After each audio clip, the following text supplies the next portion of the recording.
आज के क्लास की पीडीएफ आपको Shrenik Jain study simplified app पर मिल जाएगी। ऐप की लिंक्स डिस्क्रिप्शन बॉक्स में है, जा करके आप डाउनलोड कर सकते हो।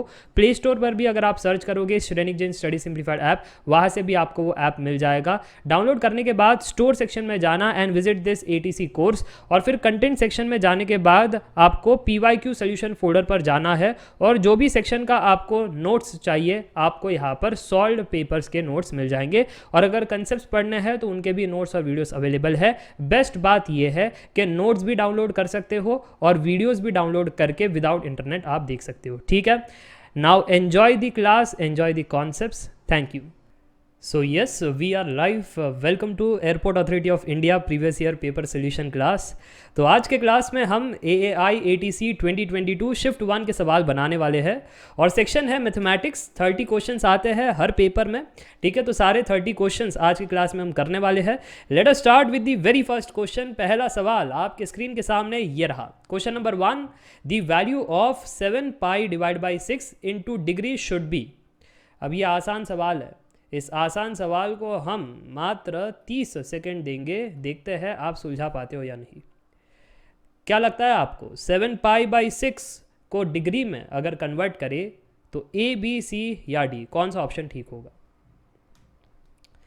याद रखना, आसान सवालों को 30 सेकंड के अंदर सॉल्व करना है ताकि यहाँ से समय चुराए और कठिन सवालों पर हम समय दे सके। ठीक, अगर ऐसे करोगे ना आराम आराम से, अरे सर हर एक क्वेश्चन के पीछे 1 मिनट तो मिलता ही है, तो ऐसा होगा नहीं। चलिए, so the time is up. The right answer is Delhi. Delhi इसलिए ठीक है क्योंकि सबसे पहले हमको ये कहना है कि सर ये चीज़ रेडियन में है, पाई प्रेजेंट है, पाई को एलिमिनेट करो अपने आप आ जाएगा डिग्री में। तो कैसे एलिमिनेट करें? Just multiply with 180 degree by pi. वैसे पाई भी 180 डिग्री होता है, ये भी 180 डिग्री है, तो 7 पाई बाई 6 को हमने कुछ चेंज नहीं किया है, वो वैसा का वैसा ही है। बट हाँ, इससे मल्टीप्लाई करने के बाद कहानी कुछ यूँ हो गई कि ये जो रेडियन की कहानी है वो कट जाएगी, डिग्री बच जाएगा, हो गया डिग्री में आंसर। तो यहाँ पर आप देख सकते हो the final answer is 6 1s are 6 30s are 7 into 30, ये आ गया 210 डिग्री। Done, understand. चलिए आगे लेकर चलता हूँ, अगला सवाल देखते हैं। अगला सवाल आपकी स्क्रीन के सामने। सबसे पहले राउंड 1 वाले सवाल बनाओ। आसान सवाल पहले, कठिन सवाल बाद में। याद रखना ये चीज, पेपर को राउंड्स में सॉल्व करना। So question number 2, the probability of drawing any one spade card is. इसको तो 20 सेकेंड दूंगा मैं। क्या है प्रोबेबिलिटी? एक पान का पत्ता निकालना है 52 कार्ड में से। ओके, अकीब ने कहा है सर इससे आसान सवाल भला क्या हो सकता है? The right answer is Delhi. बिल्कुल ठीक। अच्छा, क्यों दिल्ली सही? क्योंकि सर जी स्पेड यानी पान, और ये सर पान के होते हैं इन टोटल 13 कार्ड्स। सही बात। टोटल कितने कार्ड्स होते हैं सर? टोटल कार्ड्स जो होते हैं दैट इज 52 कार्ड्स। सही बात। तो अब प्रोबेबिलिटी क्या होगा sir? Probability is requirement by total. Sir 13 से कट रहा है, 1s are 4s are। Done and dusted. मजा आ गया, समझ में आ गया तो बोलो यस। आपको लग रहा होगा मनी मन, अरे सर ऐसा पेपर आता है? इतना इजी पेपर? अरे रुको रुको ना, फ्लाइट जब उड़ती है तो धीरे धीरे गति से आगे बढ़ती है, फिर उड़ान भरती है। तो एटीसी की उड़ान ऐसी ही भरी जाएगी, पहले धीरे धीरे। So now question number 3, if F of x that is equal to 1 minus X upon 2 plus X, तो उसका एफ डैश कितना होगा? पहला डेरिवेटिव। 30 सेकंड का सवाल है, फटाफट से बताओ। विबोर ने कहा है सर 3 जैन को GTN PI है HPCL का, बेस्ट ऑफ लक। तो मुझे लगता है कि आपने कट ऑफ क्लियर कर लिया है। अब आगे आपका ग्रुप डिस्कशन एंड इंटरव्यू है। यस, चलिए। So congratulation for the first stage. आगे के स्टेज बड़े इंपॉर्टेंट है, ध्यानपूर्वक। चलिए, सो दी टाइम इज अप। अब हमारी बारी।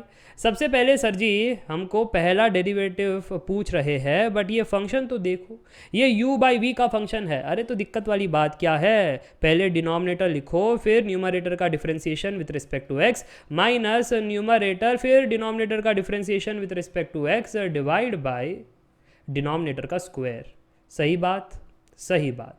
अगर ऐसा बात है तो उत्तर आ गया ना। अब ये माइनस अंदर जाएगा तो सभी को बटेगा, कद्दू कटता है सभी में बटता है सर। यहाँ पर आप ध्यान से देखो माइनस बार है, ये भी अंदर जाएगा तो सभी में बटेगा, तो -1 + x और डिनोमिनेटर तो वैसा का वैसा ही, इसमें कोई चेंजेस नहीं। अब फाइनली हम कह सकते हैं -2 - 1 इज़ -3, बाकी ये सारे कट गए और फाइनली डिनोमिनेटर हमारे पास 2 + x² हो गया। The right answer is Bombay. समझ में आ रही है बात? तो एक बार कमेंट करके बता दो यस, ताकि आगे बढ़ सके, अगला सवाल देख सके। अगला सवाल क्वेश्चन नंबर 4 इंटीग्रेशन से। तो आप देख सकते हो कौन कौन से टॉपिक से सवाल पूछे जा रहे हैं। डेरिवेटिव, इंटीग्रेशन, कैलकुलस इनका फेवरेट होते जा रहा है अब।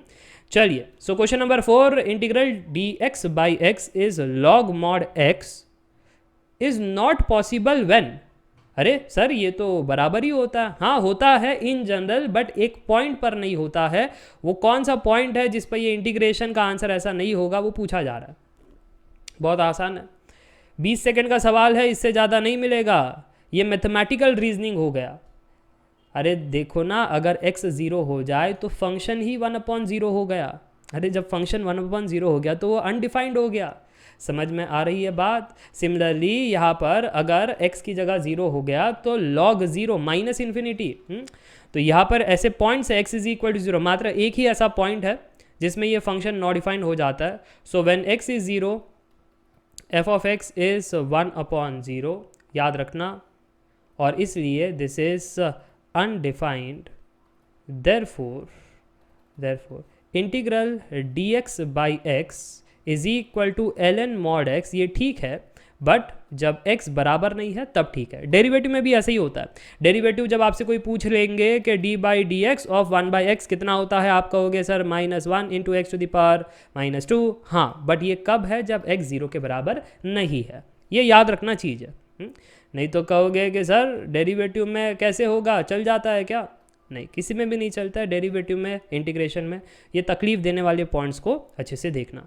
क्या होता है, हम फॉर्मूला तो पढ़ लेते हैं, फॉर्मूला पढ़ने के बाद उसकी बारीकी नहीं देखते हैं और कभी कभी उन बारीकियों पर ही सवाल आ जाते हैं। चलिए अगला सवाल क्वेश्चन नंबर 5, बहुत ही सिंपल है बट अच्छा है, ठीक है, इसलिए मैं आपको दूंगा 45 सेकेंड।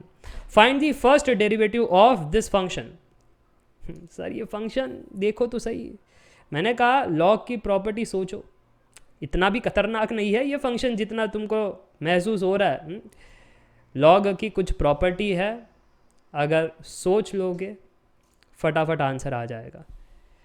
चलिए आखिरी के 15 second, what is the answer?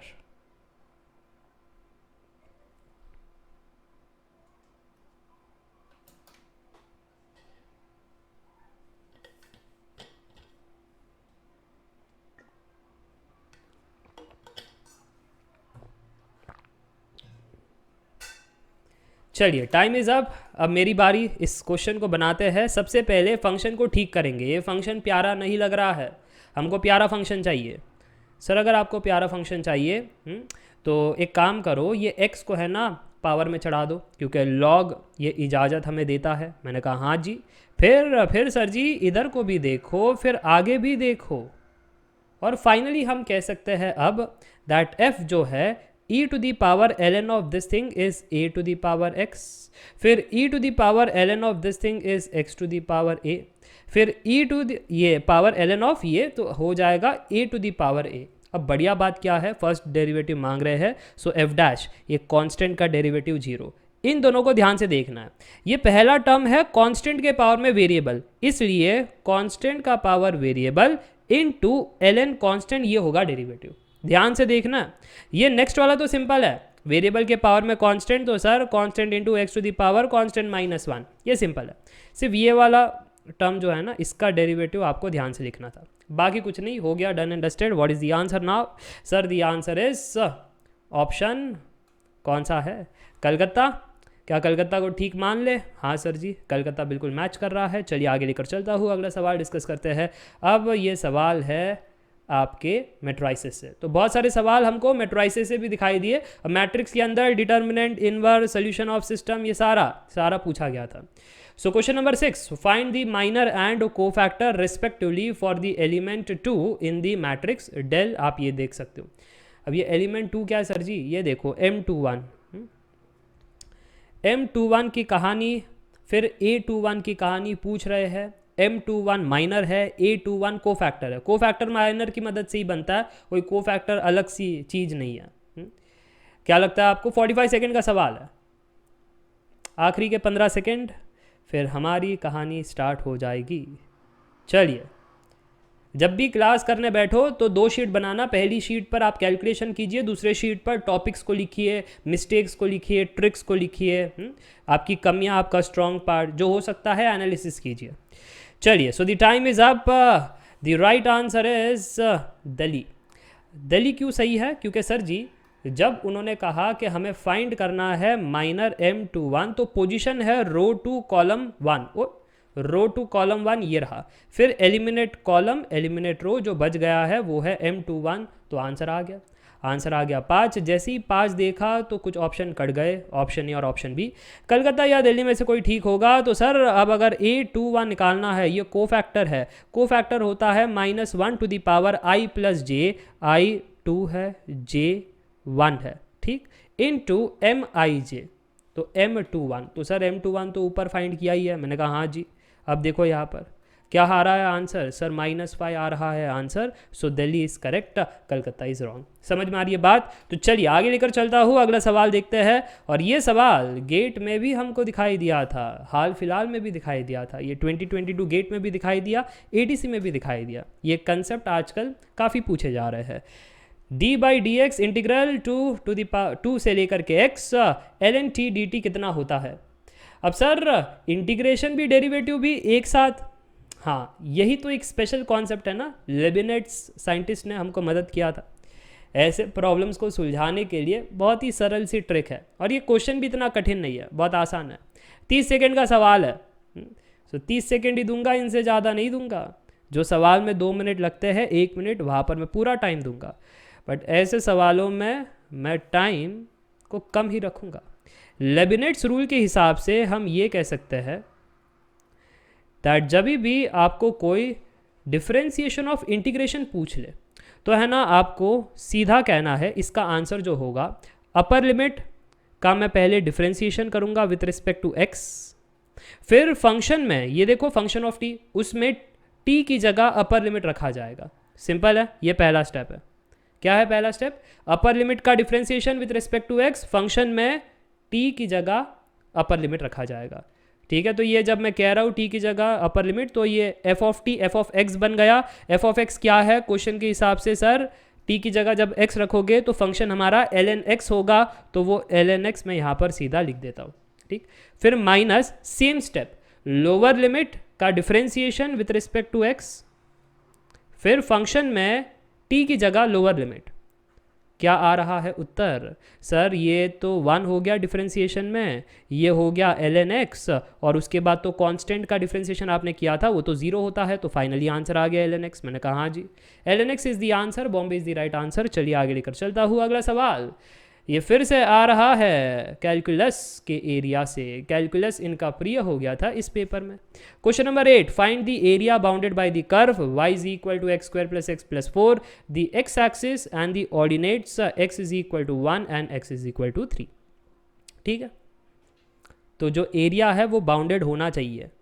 y is equal to x square plus x plus 4, फिर x इज 1 से 3 में आपको देखना है, और x एक्सिस भी जुड़ा हुआ होना चाहिए। ठीक है, मैं समझ चुका हूँ, फिगर से तो पता चल ही रहा है कौन सी कहानी है। तो कमेंट करके बताना क्या है कहानी। अगर फिगर ना भी बनाओ तब भी पता होना चाहिए एरिया फाइंड करने के लिए सिंगल इंटीग्रेशन का इस्तेमाल किया जाता है, एरिया अंडर द कर्व, है ना। तो ये बस वही एप्लीकेशन ऑफ सिंगल इंटीग्रेशन का क्वेश्चन है, सिंपल सी कहानी है। कैलकुलेशन में थोड़ा समय लगता है, इसलिए 1 मिनट तो मैं आपको दूंगा। चलिए आखिरी के 10 सेकेंड, फिर हमारी बारी। याद रखना ATC का पेपर ऐसा है जिसमें कैलकुलेशन की स्पीड आपकी बढ़िया होनी चाहिए। अगर कैलकुलेशन की स्पीड बढ़िया नहीं होगी ना, पेपर होने के बाद आप मेरे को आकर के कहोगे अरे सर इतने आसान आसान सवाल थे बट पेपर छूट गया। मैं पूछूंगा क्यों छूटा, आप कहोगे सर कैलकुलेशन में इतना टाइम लग गया कि सर कुछ सवाल छूट गए। देखो यहाँ पर x इज़ 1 से 3, फिर हमारे पास है y dx, फिर आप कहोगे सर y क्वेश्चन में कहा गया है x square plus x plus 4। मैंने कहा ठीक, फिर आगे इंटीग्रेशन सिंपल सी बात, x cube by 3 plus x square by 2 plus 4x, upper limit हमारे पास 3, लोअर लिमिट 1, सिंप्लीफाई कर लो टू गेट द आंसर। चलिए इस कहानी को लेकर चलते हैं अगले स्लाइड में, स्टेप बाय स्टेप सुलझाते हैं, कोई दिक्कत वाली बात नहीं। अच्छा, यहाँ पर अपर लिमिट जब हम पुट करेंगे तो याद रखना ये 3 क्यूब बाई 3 यानी 3 स्क्वायर 9 हो जाएगा। इसमें रखा जाएगा तो 3 स्क्वायर 9 डिवाइड बाई 2, इसमें रखा जाएगा 4 इंटू 3 12 माइनस लोअर लिमिट तो बड़ा आसान है, इसमें क्या ही कहना। अब ये कैसे कैलकुलेट करोगे ये आपको थोड़ा सा सोचना है। ये कैलकुलेट करने के लिए पहले सीधे सीधे टर्म को ऐड और ये सब्ट्रैक्ट कर लो। 9 प्लस 12 माइनस 4 17 हो गया। 17 अब है खतरा सर जी, खतरा नहीं है। अब ये देखो डिवाइड बाई 2 वाले टर्म को देखो तो 8/2 आ रहा है यानी 4 आ रहा है। चलो तो 17 प्लस 4 कर लिए तो 21 हो गया। 21 माइनस 1/3 कर लोगे तो उत्तर आ जाएगा। So what is the final answer? 21 minus 1/3 sir the answer is 62/3। Done and dusted. So A is correct. चलिए आगे लेकर चलता हूँ, अगला सवाल देखते हैं। Next question, question number 9। देख रहे हो कितने फटाफट से सवाल बन रहे हैं। ये है आपके राउंड 1 वाले सवाल जो तेज़ी से बनेंगे। फिर एक ऐसे सवाल की सीरीज स्टार्ट होगी, आप कहोगे सर क्या चल रहा है। क्वेश्चन नंबर 9 डिटर्मिनेंट आपसे मांगा जा रहा है। देख करके घबराना मत sir, 3x3 determinant, sir without calculator इतने खतरनाक टर्म्स को सॉल्व करना है। सोचो इसके बारे में, इतना भी खतरनाक नहीं है जितना दिखाई दे रहा है। 3 6 9 4 8 12 5 7 4 इसका डिटर्मिनेंट। कोई बच्चे कहेंगे सर हम तो यूज कर रहे हैं कोफैक्टर कॉन्सेप्ट, ओपन करेंगे, मेहनत करेंगे, आंसर बताएंगे। दूसरे स्टूडेंट कह रहे सर सैरस मेथड का इस्तेमाल करें तो कर सकते हो। तीसरे स्टूडेंट है सर्वेश जो कह रहे हैं सर आंसर है देखते ही 0 कह दिया। क्यों भाई? सर आपने है ना वो कंसेप्ट सिखाया था। कंसेप्ट ये था कि अगर रो 1 में आपको 3 कॉमन दिखाई दे रहा है तो डिटर्मिनेंट के बाहर निकाल दो। अगर रो 2 में 4 कॉमन दिखाई दे रहा है तो डिटर्मिनेंट के बाहर निकाल दो और फिर डिटर्मिनेंट को अपडेट करो। इसमें से 3 बाहर निकला तो 1 फिर 2 फिर 3 है ना, सब में से 3 3 बाहर निकाल दिया। इसमें सब में से 4 4 बाहर निकालो तो 1 2 3 और फिर लास्ट रो तो अनचेंज्ड है। सर ये क्या हो गया? ये 2 रो सेम हो गए। अगर 2 रो सेम हो गए, 2 कॉलम सेम हो जाते हैं, कभी भी याद रखना आपका डिटर्मिनेंट 0 हो जाता है। Whenever there is 2 rows, at least 2 rows are same और at least 2 columns are same, determinant is 0। बात हो गई खत्म। 0 is the answer, A is correct. चलिए आगे लेकर चलता हूँ, अगला सवाल डिस्कस करते हैं। नेक्स्ट क्वेश्चन आपकी स्क्रीन के सामने ये रहा। मैंने ये एप्लीकेशन ऑफ डिटर्मिनेंट में सिखाया था। ये देखो, what is the area of triangle with the vertices 3, -2, 4, 0, 0, -4। But मेरे को पता नहीं है, हर बार है ना ये ऐसे सवाल को देख करके बच्चों के मन में आता है सर ये वेक्टर का सवाल तो नहीं। वेक्टर में भी है एरिया ऑफ ट्राइंगल, बट ये वेक्टर का सवाल नहीं है। इसमें आपको दिखाई दे रहा है x1 y1 x2 y2 x3 y3, तो ये वेक्टर का सवाल नहीं हुआ, ये मैट्रिक्स का सवाल हुआ, डिटर्मिनेंट का सवाल हुआ। चलिए आंसर बताइए, what is the answer? 1 minute में पूरा दूंगा, कैलकुलेशन में समय लगता है।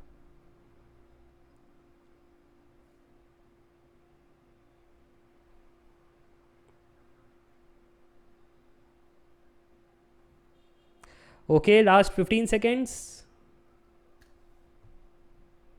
और कैलकुलेटर बैठ करके सॉल्व मत करना कि सर हम तो गेट एस्पिरेंट है, हमें क्या ज़रूरत। ईएससी में भी कैलकुलेटर नहीं मिलता है ना, HPCL में भी नहीं मिलता है, बहुत सारे एग्जाम्स में कैलकुलेटर नहीं मिलता है। वो तो गेट वाले लीनियंट है, आपको दे देते कैलकुलेटर। जिस दिन उनको ऐसा लगा ना कि पेपर और टफ बनाना है, लोग कैलकुलेटर ही नहीं देंगे तुमको, करो सॉल्व।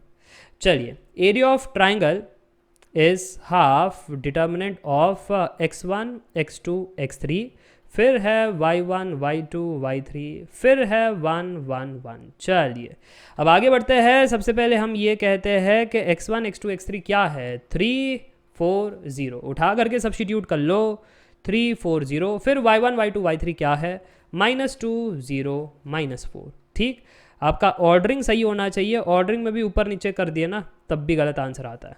चलो, तो मुझे लगता है यहाँ तक तो सभी पहुँच गए। अब आगे बढ़ते हैं।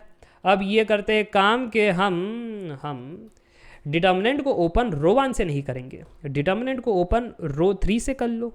रो 2 से कर लो, जिससे करना है कर सकते हो, ये आपके ऊपर है। मैंने रो 3 को चूज़ किया है, ठीक है। जब मैं रो 3 को चूज़ कर रहा हूँ तो आप ध्यान से देखना, सबसे पहले ये टर्म आएगा 4, फिर उसके रिस्पेक्ट का कोफैक्टर मल्टीप्लाई करना है, तो -1 to the power row 3 column 2 3 + 2 5, अरे माइनस का सिग्निफिकेंस होगा, multiplied with minor at that position, eliminate column eliminate row, जो बच गया है उसका डिटर्मिनेंट, तो सर जी यहाँ पर आ रहा है 3 1 4 1, सही बात। चलिए उसके बाद नेक्स्ट टर्म है 1, उसके रिस्पेक्ट का cofactor, so -1 to the power i + j, ये तो यार 3 3 वाला है तो पावर 6 होगा, दिक्कत वाली बात नहीं। फिर एलिमिनेट कॉलम एलिमिनेट रो, जो बच गया है उसका डिटर्मिनेंट, ये भी सिंपल है, क्रिस क्रॉस से पता ही चल रहा है -8 है। अरे हाँ कि ना, -8 है कि +8 है, यहाँ से sir minus, but criss cross में एक बाहर माइनस भी आता है तो ओवरऑल +8 हो जाएगा। चलिए ये वाला कैलकुलेशन अब हमारे सामने, फाइनली आपको क्या आंसर आ रहा है, -4 और ये 3 -4, तो ये है -1, तो माइनस माइनस प्लस, तो फाइनली हमको आ रहा है 4 + 8 12/, सही जा रहा है या गलत जा रहा है कैलकुलेशन? सर कहीं ना कहीं हमको लग रहा है गलत जा रहा है। Anybody in the comment section, कहाँ पर गलत जा रहा है? अगर गलत जा रहा है तो कहाँ पर गलत जा रहा है? ये है 3 - 4 विच इज़ -1, यहाँ पर एक -1, तो मैंने कहा कि ओवरऑल ये है पॉजिटिव। हाँ मैं समझ गया कहाँ पर गलत जा रहा है, सब्स्टिट्यूशन में गलत कर लिए सर जी, इसलिए तो आपको गलत आ रहा है। सब्स्टिट्यूशन में गलत कर लिए, कहाँ पर सर? ये देखो आपका था -4 और लिखते वक्त आपने माइनस खा लिया, लिखते वक्त यहाँ पर माइनस खा लिया, ये कैसे चलेगा? तो माइनस यहाँ पर रखना है ध्यान से, और जब माइनस रखोगे तो इधर एक माइनस आएगा और फाइनली आप कह सकोगे दैट हाफ। मैंने कहा था बारीकी से ऑर्डरिंग में ध्यान देना, नंबरों पर ध्यान देना, नहीं तो गड़बड़ हो जाती है। ठीक है चलो, तो यहाँ पर एक और माइनस और फिर +8, तो ओवरऑल हमारा हो गया 8 - 4 जो है 4/2, आंसर है 2, डन एंड डस्टेड। ठीक, चलिए आगे लेकर चलता हूँ, अगला सवाल डिस्कस करते हैं। अगला सवाल आपके स्क्रीन के सामने आ रहा है कुछ इस प्रकार, check it out, check it out, check it out, check it out. ये रहा आपका सवाल। Question number 11, find the mid point of 4, 3, 6 and 6, 5, 12। इसको तो मैं टाइमर भी नहीं दूंगा, मिड पॉइंट बताना है। बताइए, 2 पॉइंट अगर आपको कोई दे दे in the space x1, y1, z1, x2, y2, z2, mid point पूछे, मिड पॉइंट कैसे निकालोगे सर? x1 + x2/2, मुझे लगता है अब आपको पता चल रहा है। सर्वेश ने कहा है बॉम्बे, मैंने कहा था ना ईजी है। मिड पॉइंट निकालने के लिए यहाँ पर कोई टाइमर लगाने की ज़रूरत नहीं है, चेक करो। तो हम कहेंगे हमारे कोऑर्डिनेट है 4 + 6/2, तो यहाँ पर 5 इसमें दिखाई दे रहे हैं। फिर है 3 + 5/2, 8/2, 4 BNC में दिखाई दे रहे हैं। फिर है 6 + 12/2, यानी सर ये है 18/2, 9। बॉम्बे बिल्कुल ठीक है।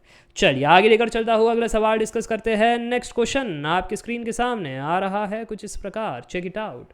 इंटीग्रेशन का सवाल, आसान सवाल है। इनडेफिनाइट इंटीग्रेशन इतना कठिन नहीं है, मैंने बहुत सारे वेराइटीज़ आपको सिखाया है।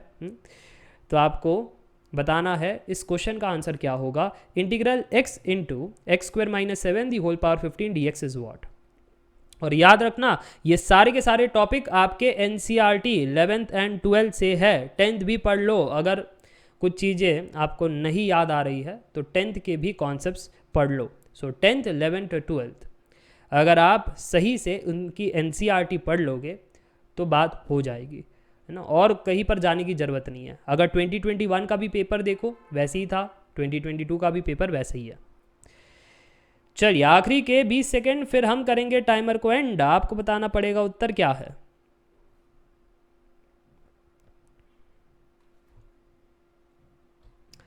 लास्ट 10 सेकेंड्स टू गो।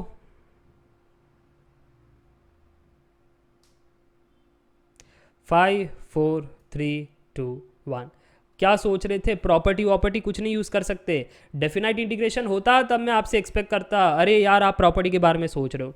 अब ये आपको पता है यूवी रूल का तो इस्तेमाल करना नहीं है इसमें। सब्स्टिट्यूशन तो कुछ है नहीं, जैसे कॉस साइन वाला, तो कैसे करोगे? अगर कभी भी कुछ भी आइडिया नहीं आता है ना दिमाग में, तो एक ट्रिक याद रखना कि integral f of x d x solve करने पर g of x plus c आता है। हाँ, डिफ्रेंशिएट कर लो ऑन बोथ दी साइड, तो डिफ्रेंशिएशन इंटीग्रेशन एक दूसरे के दुश्मन है, काट देते हैं वो। लेफ्ट हैंड साइड में एफ ऑफ एक्स, जब डिफ्रेंशिएशन करोगे तो दोनों साइड करोगे, तो differentiation of constant 0, differentiation of this thing is g dash of x. तो कुछ नहीं, ऑप्शन का डेरिवेटिव ये वाला फंक्शन होना चाहिए, तो कौन सा था वो, ऑप्शन में डेरिवेट करो तो ये ए और बी तो उड़ जाते हैं, क्योंकि डेरिवेट करने पर ये 14 बन जाते हैं, जबकि हमको चाहिए 15। और फिर इसमें अगर देखें तो सर जी डेरिवेट करने पर हाँ ये बनता है सर जी 15, क्योंकि 16 बाहर निकलेगा, फिर बाद में ये term the whole power 16 minus 1, हाँ हाँ ये बनेगा सर जी, ठीक है। और जब 16 बाहर निकलेगा तो 1 जार 2 जार 2 जार, यस और नो। तो अब वो टू आप लग रहा होगा आपको वो परेशान कर रहा है, बट नहीं, चेन ऑफ डेरिवेटिव में ब्रैकेट के अंदर का भी डिफ्रेंसिएशन बाहर आता है ना, तो ये 2 बाहर निकलेगा, 2 इससे कटेगा और कलकत्ता ठीक बन जाएगा। तो ये वाले ट्रिक का इस्तेमाल कर सकते हो टू गेट दी आंसर जब भी आपको इंटीग्रेशन सॉल्व करने में तकलीफ आए। अच्छा, अगर इंटीग्रेशन के कंसेप्ट आते ही है तो तुम कैसे करोगे? सर जब हमको इंटीग्रेशन के कंसेप्ट आते हैं ना, हम कहेंगे कि ये वाला जो टर्म है ना, जो बाहुबली टर्म था, उसका जो ब्रैकेट है x² - 7, उसको एक काम करते t रख देते हैं, तो differentiate on both the side 2x dx is equal to dt। But sir x dx बाहर था, तो मैंने कहा ठीक है ना, तो इसमें से अब पता चल रहा है x dx जो है वो dt/2 है। तो ये पहला स्टेप हो गया। अब जो दूसरा स्टेप है वो ये है कि अब इंटीग्रेशन मॉडिफाई हो गया।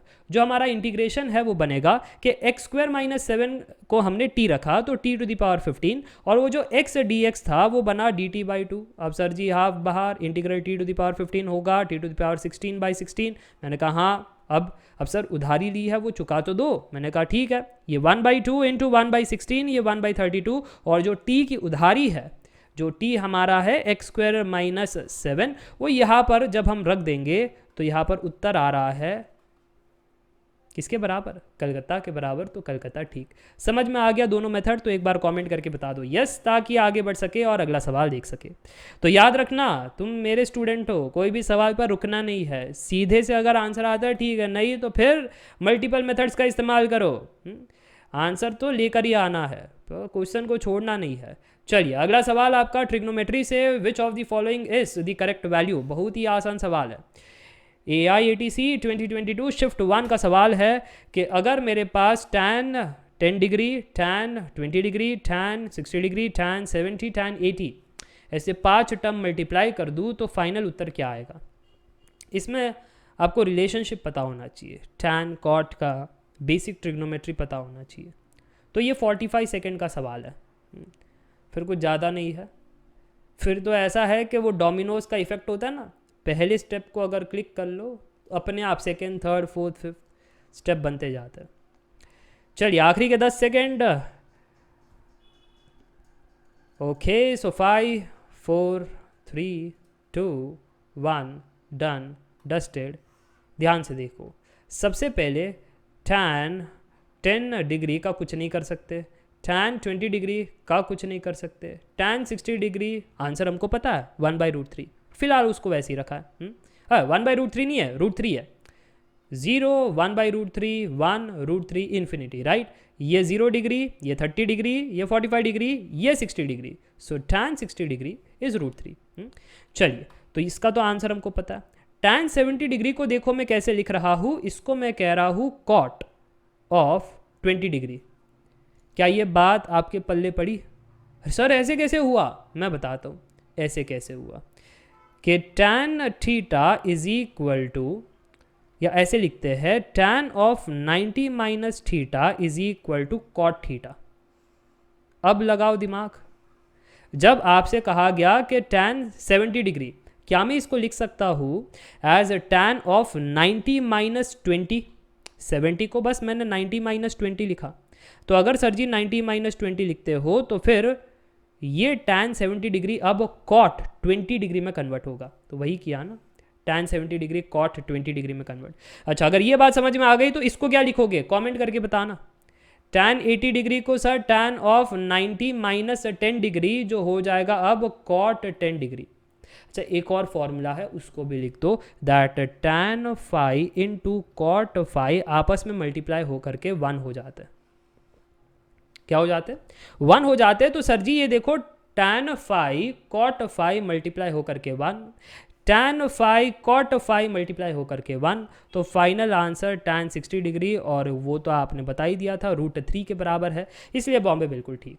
समझ में आ गई बात? तो एक बार कमेंट करके बता दो यस। बहुत ही आसान सवाल। अब कुछ कठिन सवालों पर लेकर चलता हूँ, बहुत आसान सवाल कर रहे हो, अहंकार तुम में आ रहा है। Question number 14, suppose that x is a continuous random variable with PDF given by like this, तो फिर मीन ऑफ x क्या होगा? सर ये तो इंजीनियरिंग मैथमेटिक्स आ गया। रैंडम वेरिएबल्स पहले भी था इंजीनियरिंग मैथमेटिक्स में, और उस पर बातें की गई। ऐसा नहीं है कि रैंडम वेरिएबल्स पहले नहीं था, हाँ कि ना 11th एंड 12th में था। चलिए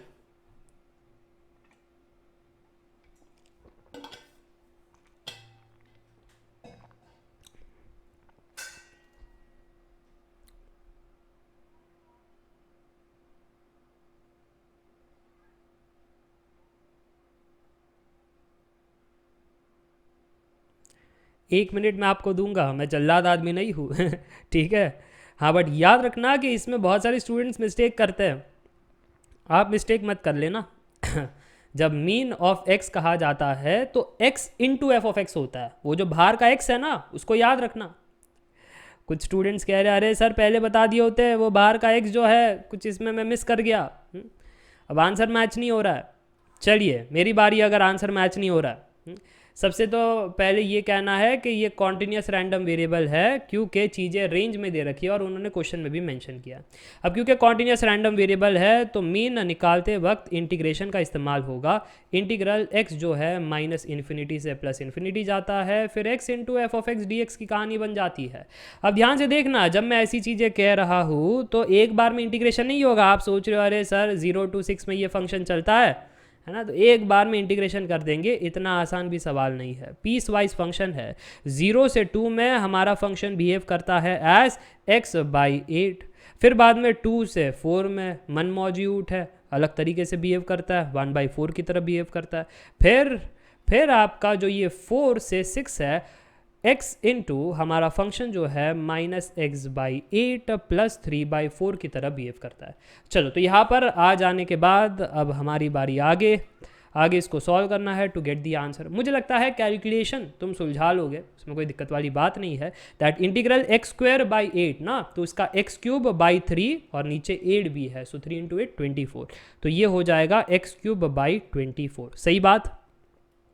नेक्स्ट वाले को देखो, इंटीग्रेशन करते वक्त x²/2 2 × 4 यहाँ पर है तो ये 8 हो जाएगा। फिर हमारे पास ये जो है सर जी, अच्छा इसको मैं प्लस कह देता हूँ और वो ब्रैकेट लगाऊंगा क्योंकि सबका अपर और लोअर लिमिट अलग है। तो ये है -x²/8 ना, तो इसका इंटीग्रेशन -x³ /3 × 8 24, और फिर सर जी ये x इसके पास जाएगा, सो 3x²/2 × 4 8। मुझे लगता है यहाँ तक सभी पहुँच गए। अब कर लेना upper limit minus lower limit, और सबका अपर लिमिट लोअर लिमिट अलग है, तो कृपया ध्यान से करना, कहीं कुछ गड़बड़ ना कर लेना। अब जब upper limit minus lower limit करोगे कितना आंसर आ रहा है कमेंट करके बताना। सर जैसे ही अपर लिमिट किया 8/24 + 16/8 -4/8 माइनस लोअर लिमिट करने पर सर जी कितना आ रहा है? बताइए ये यहाँ से भी कुछ आएगा? कमेंट करके बताइए कितना आ रहा है एवरीवन। सॉल्व करने के बाद फाइनल उत्तर कितना आ रहा है tell me in the comment section. ये आपको सुलझाना पड़ेगा, वो भी विदाउट कैलकुलेटर तुम समझ रहे हो संघर्ष कितना है पेपर में? बहुत संघर्ष है। जब आप सुलझा रहे हो ना विदाउट कैलकुलेटर, मैं आपकी मदद कर देता हूँ। ये जो /24 है इसकी टीम बना लो, /8 की टीम बना लो। अगर ऐसे आप टीम बना लोगे तो सिर्फ न्यूमरेटर ऐड करना रह जाएगा। 2 टीम बन गई है, एक है /24 की, एक है /8 की। ठीक है, तो ये होगा 8 - 216 + 64। दूसरा हमारे पास सर जी 8 की जो टीम थी उसमें हो जाएगा ये 108 - 48 / 8। तो सिंप्लीफाई कर लोगे तो अब आंसर आ जाएगा। So the final answer is -6 + 9 that is equal to 3। Clear, done, dusted. Exam में कैसे करना है समझ में आ रही है बात। अब ये मत कहना कि सर इससे फास्ट बताओ, कोई सवालों में समय लगता है तो हम फास्ट उसमें नहीं कर सकते। जिन क्वेश्चन में समय लगता है देना पड़ेगा, और वो समय निकालना कैसे है, तो इजी क्वेश्चन से समय चुराना है ताकि इनमें हम ऐसे टाइम लगा सके और सॉल्व कर सके। चलिए आगे लेकर चलता हूँ, अगला सवाल डिस्कस करते हैं। अगला सवाल आपकी स्क्रीन के सामने ये रहा। एक और बाहुबली सवाल। चलो इसका उत्तर बताओ क्या होगा। मैंने आपको दिया 2 मिनट, नहीं 2 मिनट ज़्यादा हो जाएगा, 1 मिनट 30 सेकेंड, इतना तो मैं आपको दूंगा। That if x to the power 4 plus y to the power 4 that is equal to 16, then find the second derivative of y double dash. क्या होगा? दिखने में कठिन लग रहा है। ये कैसा फंक्शन है? ये है इम्प्लिसिट फंक्शन। जब भी इम्प्लिसिट फंक्शन होता है संभाल करके डेरिवेटिव निकालना। एक्सप्लिसिट फंक्शन क्या होता है? y is a function of x या x is a function of y, exclusive है, एक्सप्लिसिट है। इम्प्लिसिट में क्या होता है? सब बराबर, सब बराबर, लड़का लड़की सब बराबर, हस्बैंड वाइफ सब बराबर। तो आप ऐसे नहीं कह सकते x is a function of y या y is a function of x, ऐसा नहीं होगा।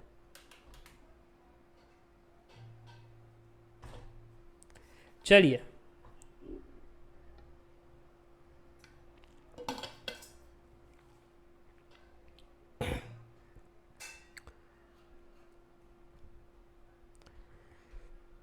तो ये एकदम से बी.टेक वाले सवाल जो होते हैं ना 5 मार्क वाले, वैसी फीलिंग है। या 10th में 12th में अगर डेरिवेटिव का आपको चैप्टर रहा होगा तो पेपर में नहीं पूछते 6 मार्क के लिए डेरिवेटिव के सवाल, 3 मार्क के लिए, उसमें ये सब सवाल आते हैं। देखो एडीसी वाले कितने जालिम आदमी है, लंबे लंबे सवाल आपको पूछ देते हैं। चलिए तो सबसे पहले हम पहला डेरिवेटिव निकालते हैं। तो x टू द पावर 4 का डेरिवेटिव हो जाएगा 4x क्यूब। फिर इसका डेरिवेटिव क्या होगा? 4 into y to the power 3। फिर y का derivative with respect to x y dash हो जाएगा। और आखिरी में यहाँ पर कांस्टेंट है, कांस्टेंट का डेरिवेटिव कितना होगा? सर कांस्टेंट का डेरिवेटिव हो जाएगा 0। सही बात, यहाँ तक समझ में आ गया तो बोलो यस। अगर समझ में आ गया तो अब इसको रीअरेंज किया जाए, 4y cube into y dash that is equal to -4x cube. ठीक, कुछ कट रहा है सर? 4 कट रहा है, काट दो, उतना झमेला गायब। अब सर वो डबल डेरिवेटिव कह रहे थे, मैं कह रहा हूँ ठीक है डबल डेरिवेटिव, यूवी रूल की कहानी होगी। That u into differentiation of v plus v, v ये होगा ना, इंटू डिफ्रेंसिएशन ऑफ u। तो y क्यूब का डिफ्रेंसिएशन होगा 3y square into y dash. सही बात या नहीं? सही बात। एंड आगे यहाँ पर राइट हैंड साइड में डिफ्रेंसिएशन में -3x स्क्वायर हो जाएगा। क्या सभी यहाँ तक आ गए? तो एक बार कमेंट करके बता देना हाँ सर जी यहाँ तक तो हम आ गए। एवरीवन, कोई यहाँ पर फंसा नहीं है? चेक कर लो, क्या आगे बढ़ सकते हैं? अगर आगे बढ़ सकते हैं तो अब आगे की यात्रा उतनी आसान नहीं है।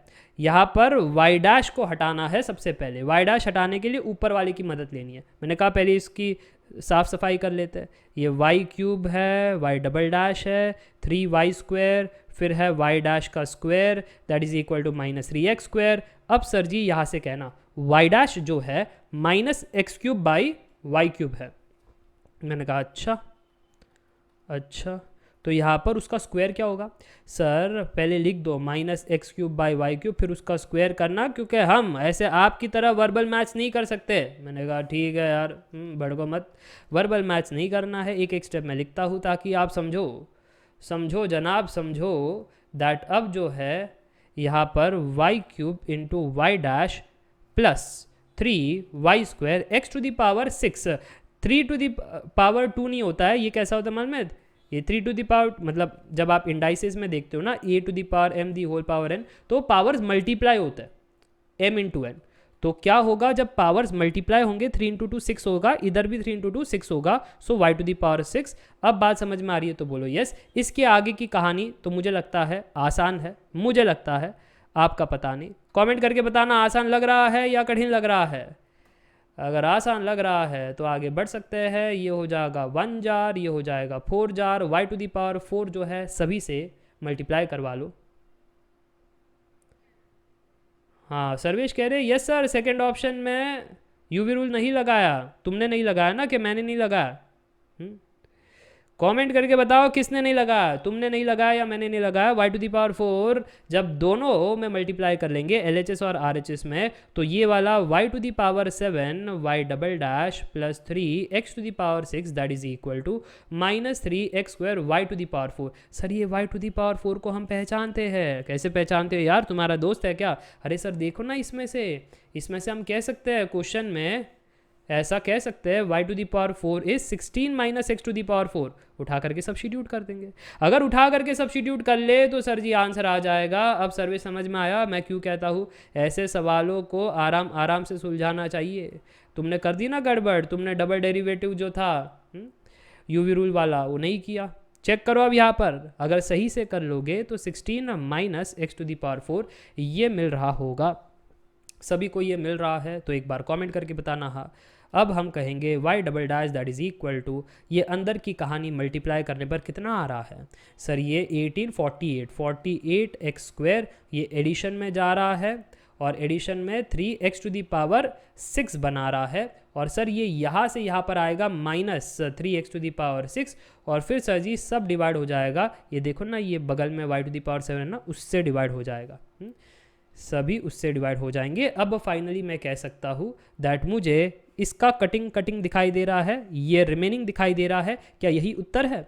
Minus 48x square divide by y to the power 7।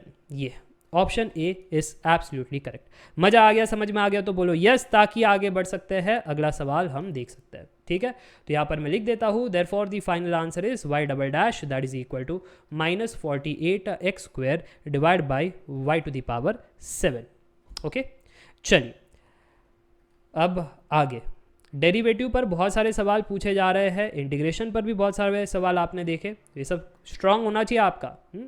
चलिए ट्रिग्नोमेट्री का सवाल देखते हैं कितने बच्चे सुलझा पाएंगे, क्योंकि logical mathematical reasoning plus little bit calculation. Let us see, let theta and phi be an acute angle such that sin theta is equal to 1 upon root 2 and cos phi is equal to 1 by 3. The value of theta plus phi is, एक minute, इससे ज़्यादा नहीं, sine theta is equal to 1 by root 2 से आपका पता चल गया sir theta जो है पाई बाई 4 है, थीटा पाई बाई 4 है। ओके, बट ये cos phi is equal to 1 by 3, अब क्या होगा फाई? अरे सर कैलकुलेटर नहीं है, कैसे बताए? लॉजिक लगा। वैसे भी थीटा प्लस फाई का रेंज पूछ रहे हैं, तो शायद इधर से ही कुछ रेंज का आइडिया आ जाए तो फिर बात बन जाए। मुझे लगता है अब धीरे धीरे आपको समझ में आ रहा है, आइडिया आ जाए तो बात बन जाए।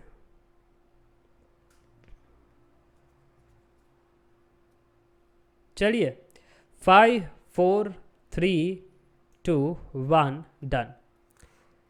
अगर नहीं समझ में आ रहा है तो मैं बता देता हूँ, अगर कॉस थीटा ना या कॉस ऑफ फाई का ग्राफ देखे, अगर फाई आपका पाई बाई 3 है यानी कितना 60 डिग्री, सो कॉस 60 डिग्री कितना होता है सर? हाफ होता है, हाफ।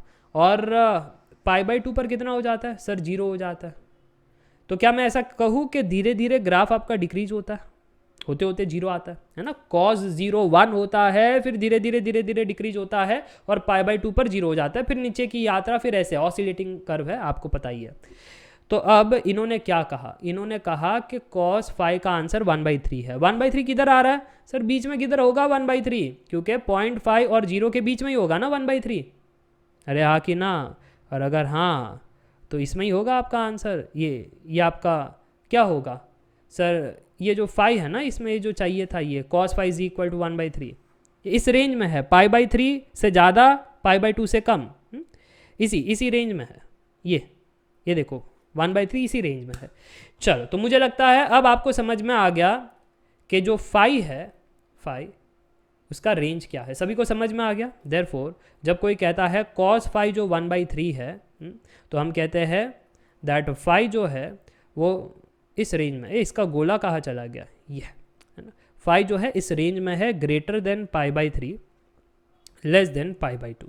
चलिए, तो सबसे पहले तो ये कंसेप्ट था। अगर ये कंसेप्ट समझ में आ गया फिर तो बात ख़त्म हो गई। थीटा की कहानी तो बड़ी आसान थी। अरे हाँ कि ना, थीटा जो था वो ऐसा कहना चाहता है कि अगर साइन थीटा हम चेक करें 1/√2 तो थीटा कितना होगा, साइन इनवर्स ऑफ 1/√2 यानी π/4। यानी हम ये कह सकते हैं कि फाई और थीटा प्राप्त हो चुका है। तो अब थोड़ी सी एनालिसिस करते, तुमको थीटा प्लस फाई चाहिए था ना, जरा फाई को बुलाना। फाई तुम इधर आओ, क्या था तुम्हारा रेंज हुजूर, ये था हमारा रेंज। मैंने कहा प्लस π/4 थ्रू आउट में करवा देता हूँ तो क्या हो जाएगा हुजूर, ऐसा हो जाएगा, सभी में π/4 ऐड होगा। अच्छा फिर ये बताना ये π/4 कौन है। सर अगर पीछे चेक करो स्टेप 2 में आपने लिखा है ये π/4 थीटा है। मैंने कहा अच्छा, मिल गया, जो चाहिए वो मिल गया। फाई प्लस थीटा किससे कम है, 2 ऊपर नीचे मल्टीप्लाई, 2π/4 प्लस π/4 3π/4 से कम है। ग्रेटर किससे है सर, क्रिस क्रॉस मल्टीप्लीकेशन, 4 + 3 7, 7/4 × 2 4 × 3 12, सो 7π/12। समझ में आ गया, मजा आ गया तो बोलो यस। ये था आपका आंसर। और ये आंसर किस में दिखाई दे रहा है, ये आंसर किस में दिखाई दे रहा है, दिल्ली में दिखाई दे रहा है, दिल्ली आपका ठीक है। चलिए, और आप क्या सोच रहे थे सर इसका कुछ समझ में नहीं आ रहा है, इसका नहीं समझ में आ रहा है तो रेंज ही तो आपका मदद करेगा। और वो रेंज की आइडिया मुझे इस वाले ब्रैकेट से ही मिली कि 7π/12 से ले करके 3π/4, ये रेंज कहाँ से आया, रेंज इधर से ही आया। चलिए आगे अब बढ़ते हैं, अगला सवाल देखते हैं, नेक्स्ट क्वेश्चन। धीरे धीरे लेवल ऑफ डिफिकल्टी बढ़ रही है या नहीं, कमेंट करके बताना। ये लो लिमिट का सवाल, आपका प्रिय सवाल 45 सेकेंड्स में आपको देना चाहता हूँ। नहीं 1 मिनट दे देता हूँ, ले लो, समय ले लो। Find limit x tends to π/4 cot cube x - tan x upon cos of x plus π/4 कितना होगा।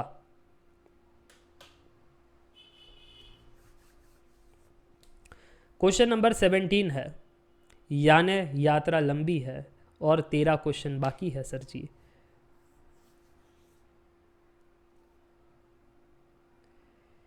चलिए आखिरी के 30 सेकेंड।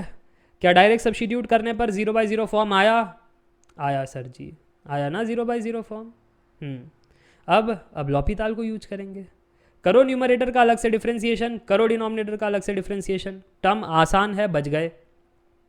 कोसेक सेक होता तो डेरिवेटिव में जान निकल जाती। कॉट टैन है, क्या ही तकलीफ है ना, कॉट टैन तो क्या ही तकलीफ देते हैं।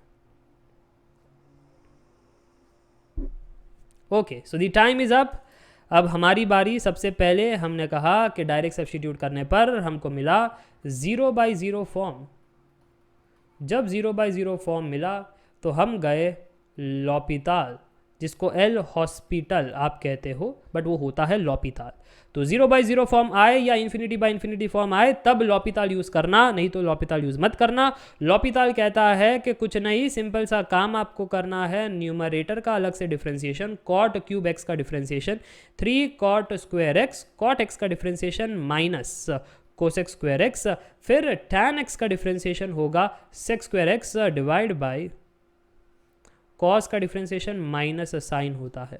हो गया, अब हो गया। यानी अगर डायरेक्ट सब्स्टिट्यूट करने पर आंसर आया तो ठीक है, 0/0 आ गया तो वापस से लॉपिताल। समझ रहे हो ना रिस्क।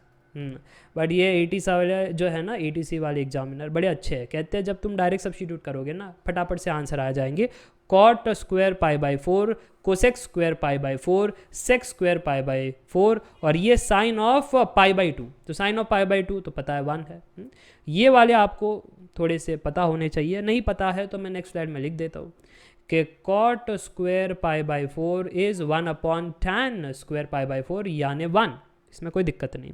फिर हमारे पास था कोसेक स्क्वायर π/4 यानी 1/sin स्क्वायर π/4 यानी √2 का स्क्वायर 2 हो जाएगा। इसके अलावा कोई तकलीफ। सर सेक स्क्वायर π/4 1/cos स्क्वायर π/4 1/√2 का स्क्वायर, अगेन √2 का स्क्वायर 2 आ जाएगा। चलो तो सारे टर्म हमने खोज लिए। अगर सारे टर्म खोज लिए तो अब कमेंट करके बताना क्या है उत्तर। सर सबसे पहले ये 3, फिर ये जब इसमें जाएगा तो अभी आपने बताया ये बनेगा 1, ये वाला कितना बनेगा, ये बनेगा सर 2, माइनस है और ये वाला 2 बनेगा, सो -2 आ गया। माइनस ये वाला कितना बनेगा, 1 बनेगा। नीचे को कितना बने, ये वाला 1 बनेगा ना, नहीं सर जी ये वाला 2 बनेगा, क्या कर रहे हो, अभी अभी तो लिखा आपने सेक्स स्क्वायर π/4 मैंने कहा हाँ अभी अभी लिखा। डिवाइड बाय हमारे पास क्या है, माइनस साइन π/2 जो है 1, हो गया, डन एंड डस्टेड। ये -6 -2 -8 बाई -1 8 हो गया, सो बॉम्बे इज करेक्ट। चलिए आगे लेकर चलता हूँ, अगला सवाल डिस्कस करते हैं। अगला सवाल आपकी स्क्रीन के सामने आ रहा है, मेरे फेवरेट टॉपिक से और आपका नॉट सो फेवरेट टॉपिक। पूछिए कौन सा, permutation and combination plus probability. ये लो मिक्सर। सो क्वेश्चन नंबर 18 है क्रिकेट से। A cricket club has 15 members of whom only 5 can bowl. What is the probability that in a team of 11 members at least 3 bowlers are selected. क्या लगता है आपको? Sir कठिन दिख रहा है, इतना भी कठिन नहीं है। Probabilities requirement by total, total क्या काम कर रहे हो सर, 15 लोगों में से 11 लोग को चूज कर रहे हैं, सो 15C11 डिनोमिनेटर में आ गया। न्यूमरेटर में कौन आएगा, वही चैलेंजिंग है सर जी, एटलीस्ट 3 बॉलर्स। 3 भी हो सकते, 4 भी हो सकते, 5 भी हो सकते, उससे ज़्यादा नहीं होंगे क्योंकि मैक्सिमम 5 बॉलर है, उससे ज़्यादा 6-7 मत कह देना। अच्छा तो 3 केस बनेंगे सर जी, आइडिया आ गया है। आइडिया आने से कुछ नहीं होगा, सॉल्व भी करना होता है और सॉल्व करने में आपको नानी याद आ जाएगी, इतना भयंकर वाला कैलकुलेशन है। बट क्या करें, कैलकुलेशन करना ही पड़ेगा। इसलिए मैं आपको स्टेप बाय स्टेप, ये 4:30 को क्लास मैंने इसलिए रखी थी ताकि आपको स्टेप बाय स्टेप हर एक कैलकुलेशन भी बताओ कि एग्जाम में कैसे सॉल्व करना है।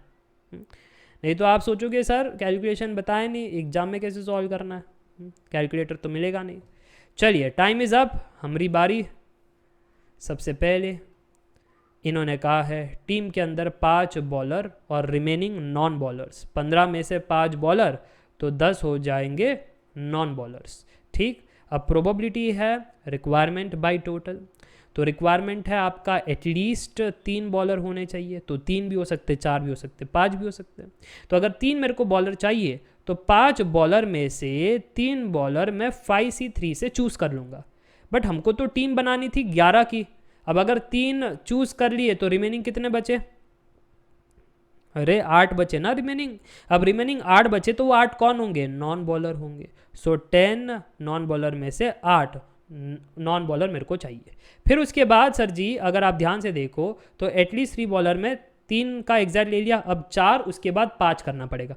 4 बॉलर मेरे को चाहिए तो 5 में से 4 बॉलर रिमेनिंग होने चाहिए नॉन बॉलर। सो 10 नॉन बॉलर में से कितने नॉन बॉलर हमको चाहिए, 11 की टीम है तो सर जी 7 बज गए हैं, उठा लो यहाँ से। फिर फाइनली 5 के 5 बॉलर उठा लो, 5C5 remaining non bowler. 10 non bowler में से कितने अब मेरे को चाहिए, 11 की टीम है तो 6 बज गए सर जी, तो 6 उठा लो नॉन बॉलर में से। चलिए फाइनली हमको टोटल कितने क्या काम करना था, 15 मेंबर में से 11 लोगों को उठाना था। तो मुझे लगता है यहाँ तक की जो गणित है, यहाँ तक की जो कैलकुलेशन है वो सभी के पल्ले पड़ चुकी है। बट इसके आगे की गणित में ना बच्चे डगमगा रहे हैं, कैसे सॉल्व करें। 5C3 इज 5C2, 5C2 को ओपन करना है तो 5 × 4 डिवाइड बाई 2 × 1, मैंने जो ट्रिक आपको समझाया वैसे। 10C8 इज 10C2, 10C2 को ओपन करने के लिए 10 × 9 डिवाइड बाई 2 × 1 हो गया। 5C4 इज 5C1 यानी 5, 10C7 इज 10C3 यानी 10 × 9 × 8 और नीचे 3 × 2 × 1। 5C5 is 1, 10C6 is 10C4, तो 10C4 यानी 4 टर्म, 10 × 9 × 8 × 7, नीचे भी 4 से शुरुआत करो, पीछे जाओ। तो मुझे लगता है न्यूमरेटर की कहानी तो समझ में आ गई। ओ भाई साहब डिनोमिनेटर तो 15C11 है यानी 15 - 11 यानी हमको 4 टर्म से खेलना पड़ेगा। सो 15 से पीछे 4 टर्म जाइए, नीचे 15C11 का वो हो गया था 15C4, तो यहाँ पर सर जी 4 × 3 × 2 × 1। मुझे लगता है यहाँ तक सब पहुँच चुके हैं। अगर यहाँ तक सब पहुँच चुके हैं अब आगे बढ़ने की बारी। अब आगे बढ़ना है तो देखो मैंने ये दिमाग लगाया कि 4 × 3 × 2 × 1 इसमें भी लेकर आ जाए, इसमें भी लेकर आ जाए, इसमें भी लेकर आ जाए, ताकि वो कट जाए। अगर वो काटना है तो ये तो अच्छे से कट रहा है, बट इनमें थोड़ा थोड़ा मिसिंग है, है ना, वो गाना था ना, थोड़ा सा प्यार हुआ है थोड़ा सा बाकी, बस इसमें यही बात है। तो देखो, तो पहले 10 इंटू 9 इंटू 5 इंटू 4 लिख दिया, कौन था बाकी, 4 हो गया है, बट 3 इंटू 2 बाकी है, ऊपर नीचे दोनों से मल्टीप्लाई करवा दो, ऊपर मल्टीप्लाई कराओगे 3 इंटू 2 6 है ना, नीचे मल्टीप्लाई कराओगे तो काटने के लिए बने हैं, है ना, हमको काट नहीं थे वैसे, तो 6 ऊपर दे दोगे तो नीचे का कट जाएगा। अच्छा, इसमें क्या मिसिंग लग रहा है, 4 मिसिंग लग रहा है, तो ऊपर को एक 4 दे देना, ऊपर को एक 4 दे देना, ताकि हम डिनोमिनेटर से फिर मुक्ति पा सके। तो मैं ऐसा लिख देता हूँ, अब 5 इंटू 10 इंटू 9 इंटू 8 इंटू 4 दे दिया, और इसमें तो कोई तकलीफ नहीं है, प्रॉपर है सब कुछ, ठीक है। और डिनोमिनेटर में हमारे पास सर जी वो बड़ा वाला प्लेयर है, 15 इंटू 14 इंटू 13 इंटू 12। अब आती है बात कटिंग की, तो करे खेला कटिंग का। चलो, तो सबसे पहले 5 की बारी, 5 3 15, ये 5 कट गया, ये 5 कट गया, 5 2 हो गया। अब 3 को काटने की बारी, 3 1 3 2 6, 3 कटो, आगे बढ़ो, ये 3। अब यहाँ से भी सर जी 3 कट रहा है ना, सो हम कहेंगे 3 4 12, सो 3 कटा, 3 कटा, 3 कटा। अब 4 काटने की बारी, चलो 4 काटते, 4 यहाँ पर कट गया, 4 यहाँ पर कट गया, ये 2 हो गया। अब किसको काटेंगे सर, 2 को काट दे, ये 7 बन जाएगा, मैंने कहा 2 कट रहा है, 2 कट रहा है, और किधर 2 4 8, और किधर 2, इसको काट दे। अब ये 7 इसमें नहीं कट रहा है तो नहीं काट सकते।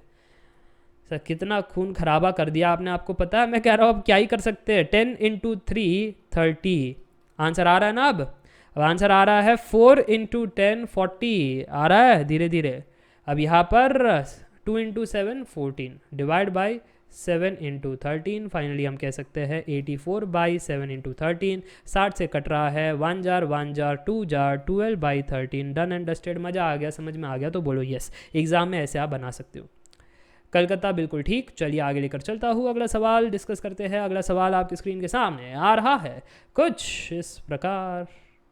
चलिए, अगला सवाल इतना कठिन नहीं है, इतनी मशक्क़त करवाने के बाद थोड़ा सा सर जी वार्म अप, आराम, रेस्ट, ये लो रेस्ट वाला सवाल है।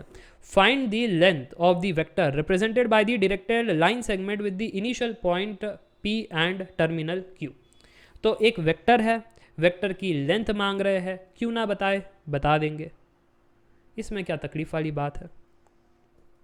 चलो 45 सेकेंड्स में बता दो। ये लेक्चर 1 है वेक्टर्स का, मैंने फोल्डर में दिया है, लेक्चर देख लेना।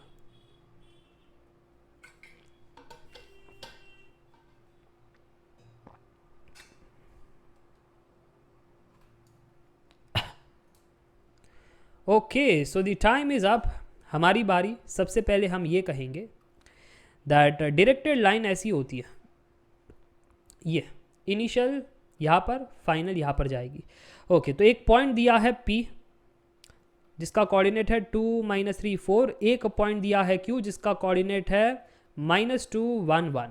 अब फाइनली लेंथ हमसे मांग रहे हैं, लेंथ होगा square root x2 - x1 the whole square plus y2 - y1 the whole square plus z2 - z1 the whole square, ऐसे आगे बढ़ना है। अच्छा, यहाँ पर सर्वेश ने कहा है a इज एब्सोल्युटली करेक्ट। तो देखो यार, x2 - 2 minus x1 the whole square plus y2 - y1 the whole square plus z2 - z1 the whole square. तो फाइनली हमारे पास 4 स्क्वायर 16, 4 स्क्वायर नेक्स्ट 16, और ये 3 स्क्वायर 9। तो फाइनली रूट 41 आ रहा है, A is the right answer. चलिए आगे लेकर चलता हूँ टू दी चैलेंजिंग क्वेश्चन, और मुझे नहीं लगता है कि किसने चैलेंज किया होगा। ये सवाल जो है, ये सवाल हर एक एंगल से गलत है, मतलब उनका आंसर गलत है। A set of linear equation is represented by the matrix equation Ax is equal to b, the necessary condition for the existence of a solution for this system is. अगर solution चाहिए तो compulsory क्या condition होना चाहिए, क्या लगता है आपको?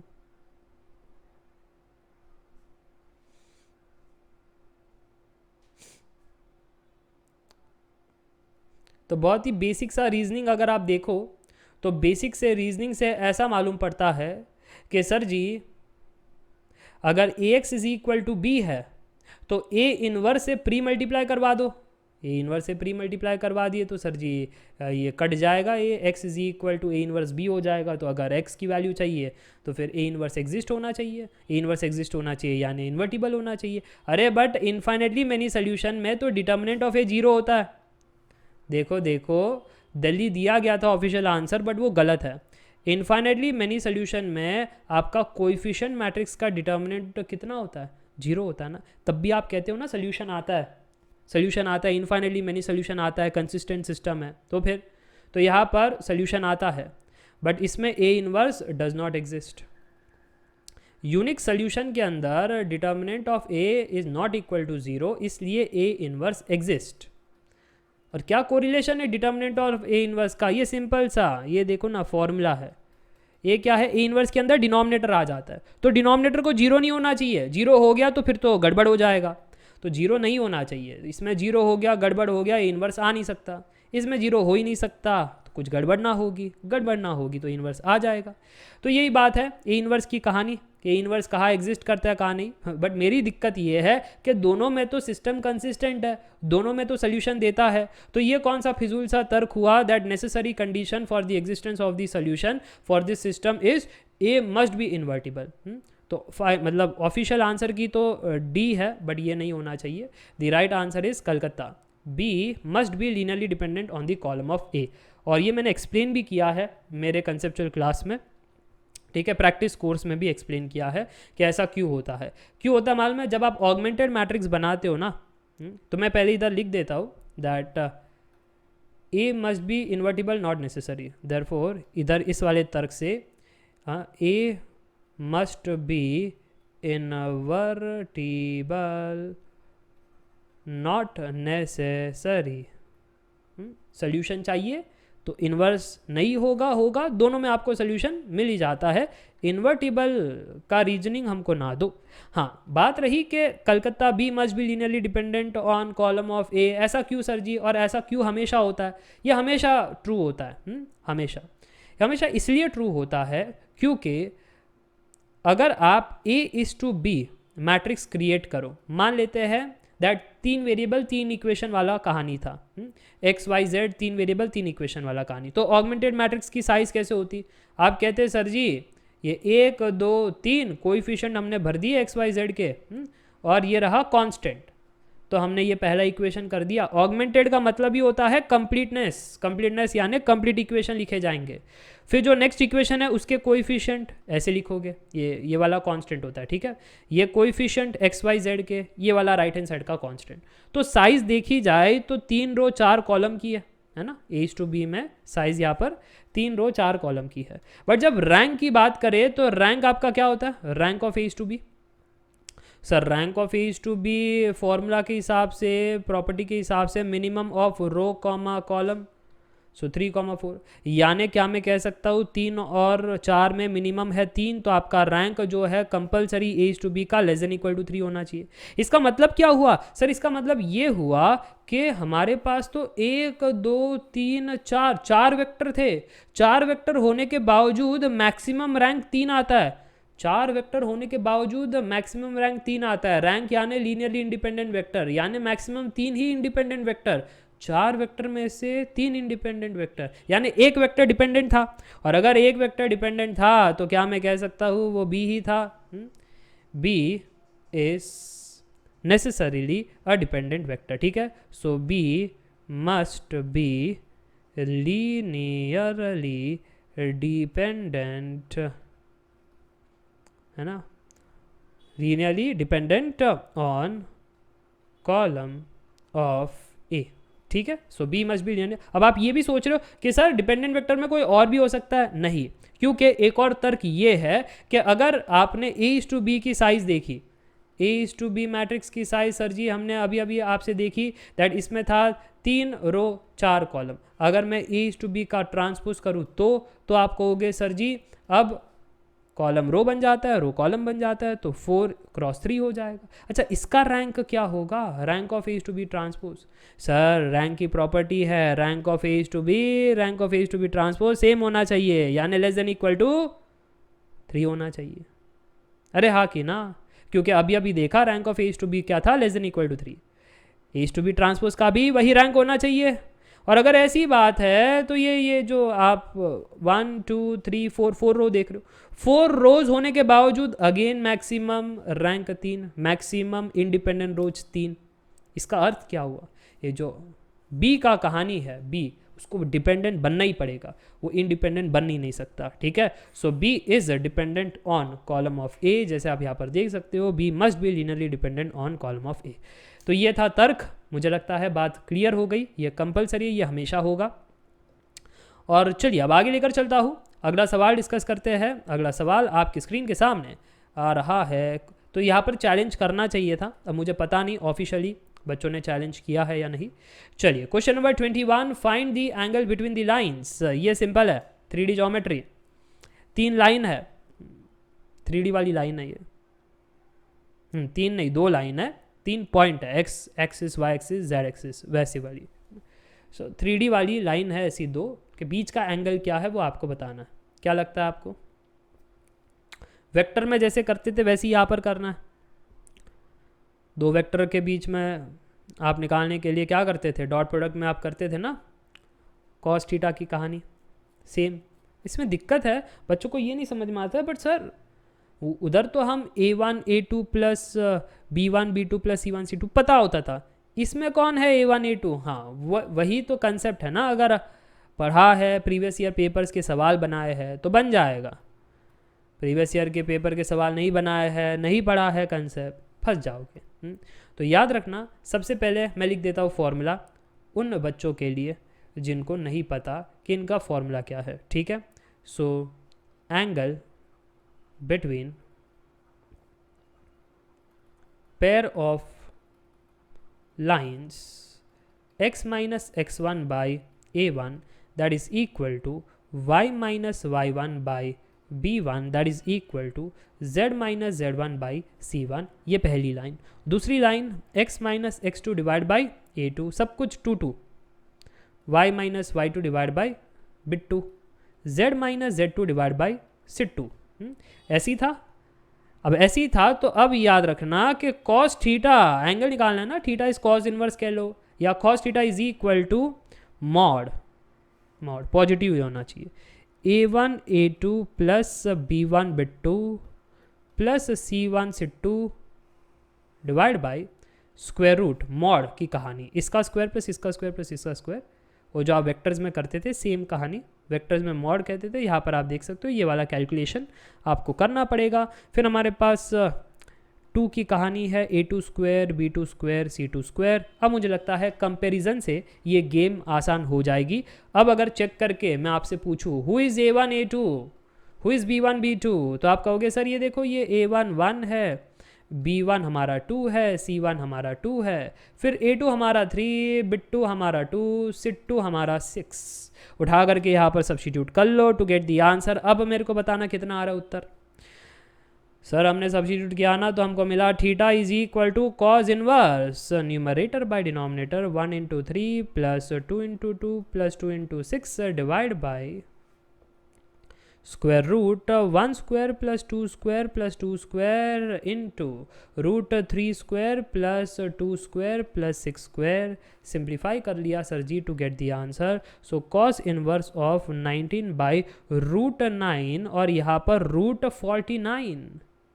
तो सर जी फाइनली उत्तर आ रहा है cos inverse of 19 by 3 into 7 which is cos inverse of 19 by 21। cos inverse of 19 by 21 कहाँ पर है? सर जी कलकत्ता में है, तो इसलिए कलकत्ता ठीक है। समझ में आ रही है बात? तो एक बार कमेंट करके बता दो यस, ताकि आगे बढ़ते हैं, अगला सवाल सुलझाते हैं। चलिए अगला सवाल आपके स्क्रीन के सामने रखना चाहूँगा, और ये कैलकुलेशन फास्ट ही रखना, एग्जाम में भी हैंड राइटिंग पर मत जाना। एग्जाम में भी उतना ही फास्ट करना है, अगर फास्ट नहीं करोगे पीछे रह जाओगे। अच्छा अब जो अगले सवाल है, कुछ सवाल रिलेशनशिप से भी है, संबंध, अरे रिलेशन ऑफ द फंक्शन, वो वाले संबंध नहीं, गर्लफ्रेंड बॉयफ्रेंड वाले।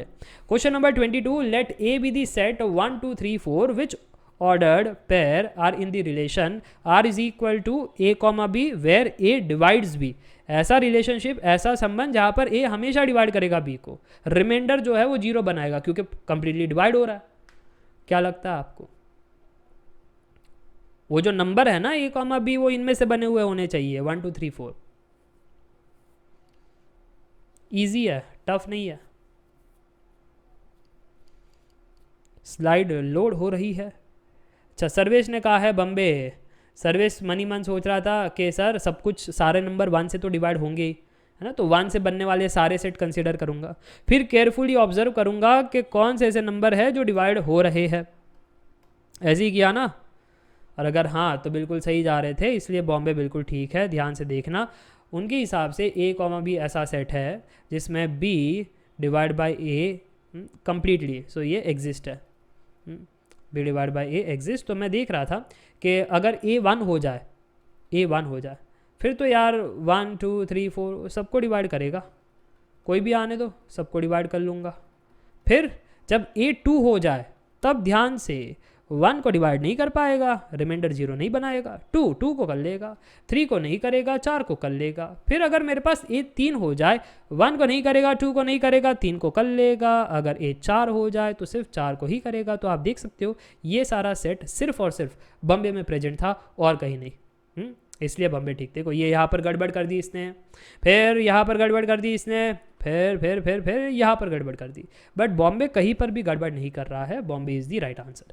चलिए आगे लेकर चलता हूँ, अगला सवाल डिस्कस करते हैं। इजी सवाल है, टाइमर भी नहीं दूंगा मैं। अगला सवाल इतना इजी है कि टाइमर दूंगा तो टाइमर शर्मा जाए। Question number 23, what is the identity use to verify the vectors ABC are coplanar. What is coplanar? मैंने बहुत ही ड्रायग्रामेटिकल फॉर्मेट में सिखाया था कोप्लेनार क्या है। जैसे देखो, प्लेन और को है ना, ऐसे दो वर्ड है, कोप्लेनार, एक ही प्लेन के अंदर सारे वेक्टर्स। जब ऐसा हो जाए तो क्या होता है? वॉल्यूम नहीं आता सर जी। वॉल्यूम लाने के लिए 3D फिगर चाहिए। अब सोचो कि मेरे पास ये AC का रिमोट है और ये वाला प्लेन है, इसमें सारे वेक्टर आ जाए तो इस रेक्टेंगल का क्या वॉल्यूम होगा? रेक्टेंगल का कुछ वॉल्यूम नहीं होता। अच्छा, वॉल्यूम 0 सर जी। वॉल्यूम यानी sir box product 0। Box product यानी देखो बॉक्स प्रोडक्ट 0, इसी को कहते हैं कि ABC थे कोप्लेनार। कभी पूछ लेंगे आपको तो याद रखना, बॉक्स प्रोडक्ट को ही हम कह सकते हैं A dot B cross C that is equal to 0। तो यहाँ पर आप देख सकते हो ऐसी कहानी कलकत्ता में थी, इक्वल टू 0 होना चाहिए, टाइपर ने मिस्टेक कर ली, बट हम समझ गए, है ना। A dot B cross C is box product ABC, जो 0 होना चाहिए तब जाकर के कोप्लेनार होते हैं। चलिए आगे लेकर चलता हूँ। अगेन रिलेशनशिप ऑन फंक्शंस से एक और सवाल आ रहा है। ये सवाल कतई खतरनाक है अगर आपके कंसेप्ट क्लियर नहीं है। चलो चेक करते हैं। Let R be the set of all real numbers and a function f is R belonging to R be defined by f of x that is equal to ax plus b, यानी सारे के सारे x coordinates पर ये चलता है function, हमको भी दिखाई दे रहा है। where a and b are constants, a is not equal to 0, is f invertible। ये काफ़ी इंपॉर्टेंट है, a not equal to 0। नहीं तो देखो ना यहाँ पर गड़बड़ हो जाएगा ना, ये 0 हो गया तो। अच्छा, is f invertible, क्या इन्वर्स संभव है? If it is so find the inverse of f। तो कोई कह सकता है सर इन्वर्स संभव ही नहीं है, कोई सर कह सकता है सर फाइंड किया but f is 1 to 1 but not onto, कोई कहेगा sir f is onto but not 1 to 1, कह सकते हो, बट आपको क्या लगता है? सर्वेश ने कलकत्ता का है इसमें? नहीं सर, वो तो प्रीवियस वाले का था कलकत्ता। अच्छा, इसमें है ना कुछ लोगों को लगता है अरे सर है ना ऑप्शन गलत है, हमको इन्वर्स आ रहा है। देखो सर जी, हमको इन्वर्स आ रहा है, फंक्शन दिया है तो f इन्वर्स हो जाएगा सर जी 1/ax प्लस बी। सीधा इसी का ऐसे पावर में -1 लगा रहे। देखो सर ये फंक्शन रिलेशनशिप चल रहा है, इसका इन्वर्स अलग होता है, इसका इन्वर्स ऐसे नहीं निकालते। तो ये सबसे पहली मिस्टेक है, बड़ी मिस्टेक। तो आप डेफिनेशन लिख लो कि अगर हमारे पास एक फंक्शन f है, f be a function, f be a function जो सभी जगह चलता है at all the points, then g is inverse of f if g को हम f का इन्वर्स कह सकते हैं if f of g of x is equal to x। अब काइंड ऑफ आपको फीलिंग आ रही होगी, वो 1 by आप करने की कोशिश कर रहे थे ना, कि अगर g is inverse of f ji inverse है एफ का, यानी वो ऐसे 1/f की तरह लॉजिकली, ऐसे मैथमेटिकली नहीं बट लॉजिकली, है ना। तो ये एफ काटेगा एक दूसरे को, एक्स बाहर निकलेगा। हाँ, तो एक ये और दो चीज़ें हैं, एक तो ऐसा होना चाहिए फॉर ऑल एक्स, है ना, जैसे यहाँ पर था x belong to region r, है ना। और एक और ये भी कि अगर मैं जी ऑफ एफ ऑफ एक्स करने की कोशिश करूँ, क्या सेम आंसर आ रहा है कि ये एफ जो है वो 1/g की तरह बिहेव करके ये जी को काट करके एक्स बाहर भेजेगा। और अगर हाँ, अगर ऐसा हो रहा है, ये कंडीशन हो रही है, f of g of x is x and g of f of x is x, तो फिर मैं कह सकता हूँ कि जी और एफ एक दूसरे के इनवर्स है। G is inverse of F and F is also inverse of G. ऐसा होना चाहिए। अब समझ में आ रही है बात। ये वाला मिस्टेक मत करना, अगर एफ दिया है, एफ इनवर्स मांगा है तो 1/f कह देंगे, ये गलत है। एफ का इनवर्स कैसा होगा, ये जी प्राणी की तरह होगा, जो प्राणी ये कंडीशन सेटिस्फाई करता है। तो चलिए अब जी प्राणी को फाइंड करते हैं। हमारा सवाल क्या था सर? आपका सवाल ये था कि क्वेश्चन में दिया गया है that f of x that is equal to a x plus b, correct, यही दिया। इसको रीअरेंज कर लो। कैसे रीअरेंज करोगे सर? ऐसे रीअरेंज करते हैं that x is equal to, ये b यहाँ पर जाएगा, a नीचे डिवाइड होगा, तो f of x minus b divide by a, ठीक है, ऐसे हो गया रीअरेंज। अब f ऑफ x तो आपके पास है ही, हमको क्या चाहिए था? हमको चाहिए था g। क्या आपको दिखाई दे रहा है g? कुछ बच्चे कहेंगे नहीं जी, हमको नहीं दिखाई दे रहा है जी। g होता क्या है? g is also a function of x। अरे हाँ कि ना, g is also a function of x। तो एक काम कर लेते हैं अब कि इसमें f ऑफ x की जगह हम x रिप्लेस कर लेते हैं, और फिर ये वाली जो कहानी रहेगी x माइनस बी बाई ए, ये हमारा हो जाएगा g ऑफ x।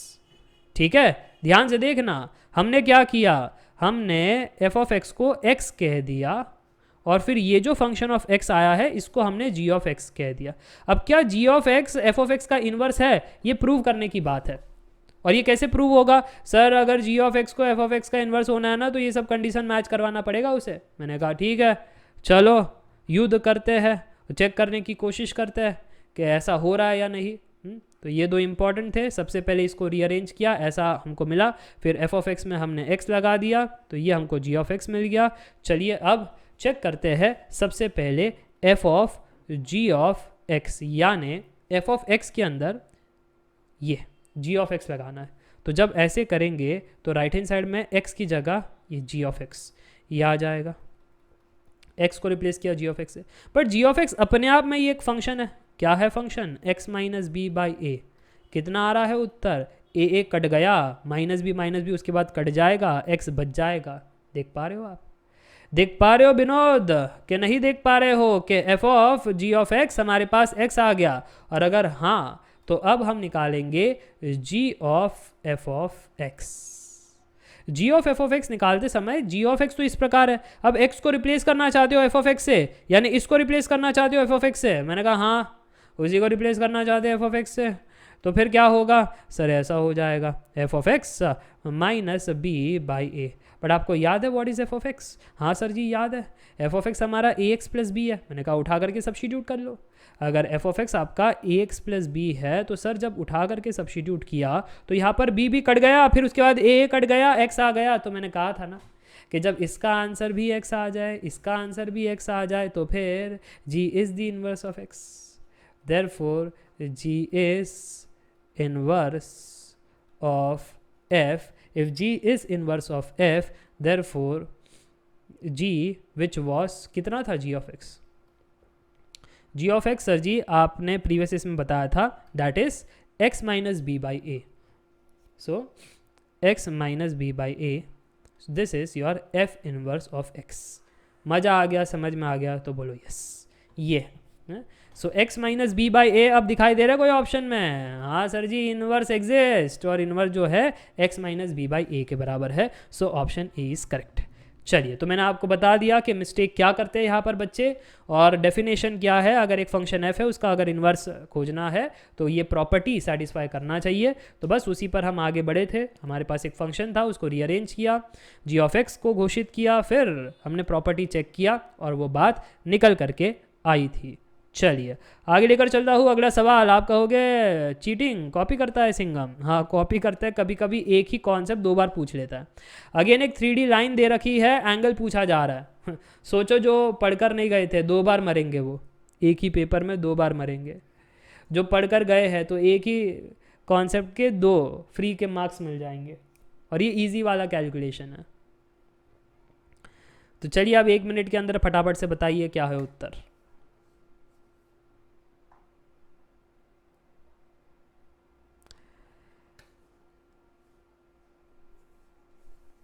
आखिरी के 30 सेकेंड। सबसे पहले A1 A2 B1 B2 C1 C2 सारा निकाल दिया, फिर cos थीटा का फॉर्मूला, फिर तो उत्तर आ ही जाएगा, फिर तो क्या ही कहना।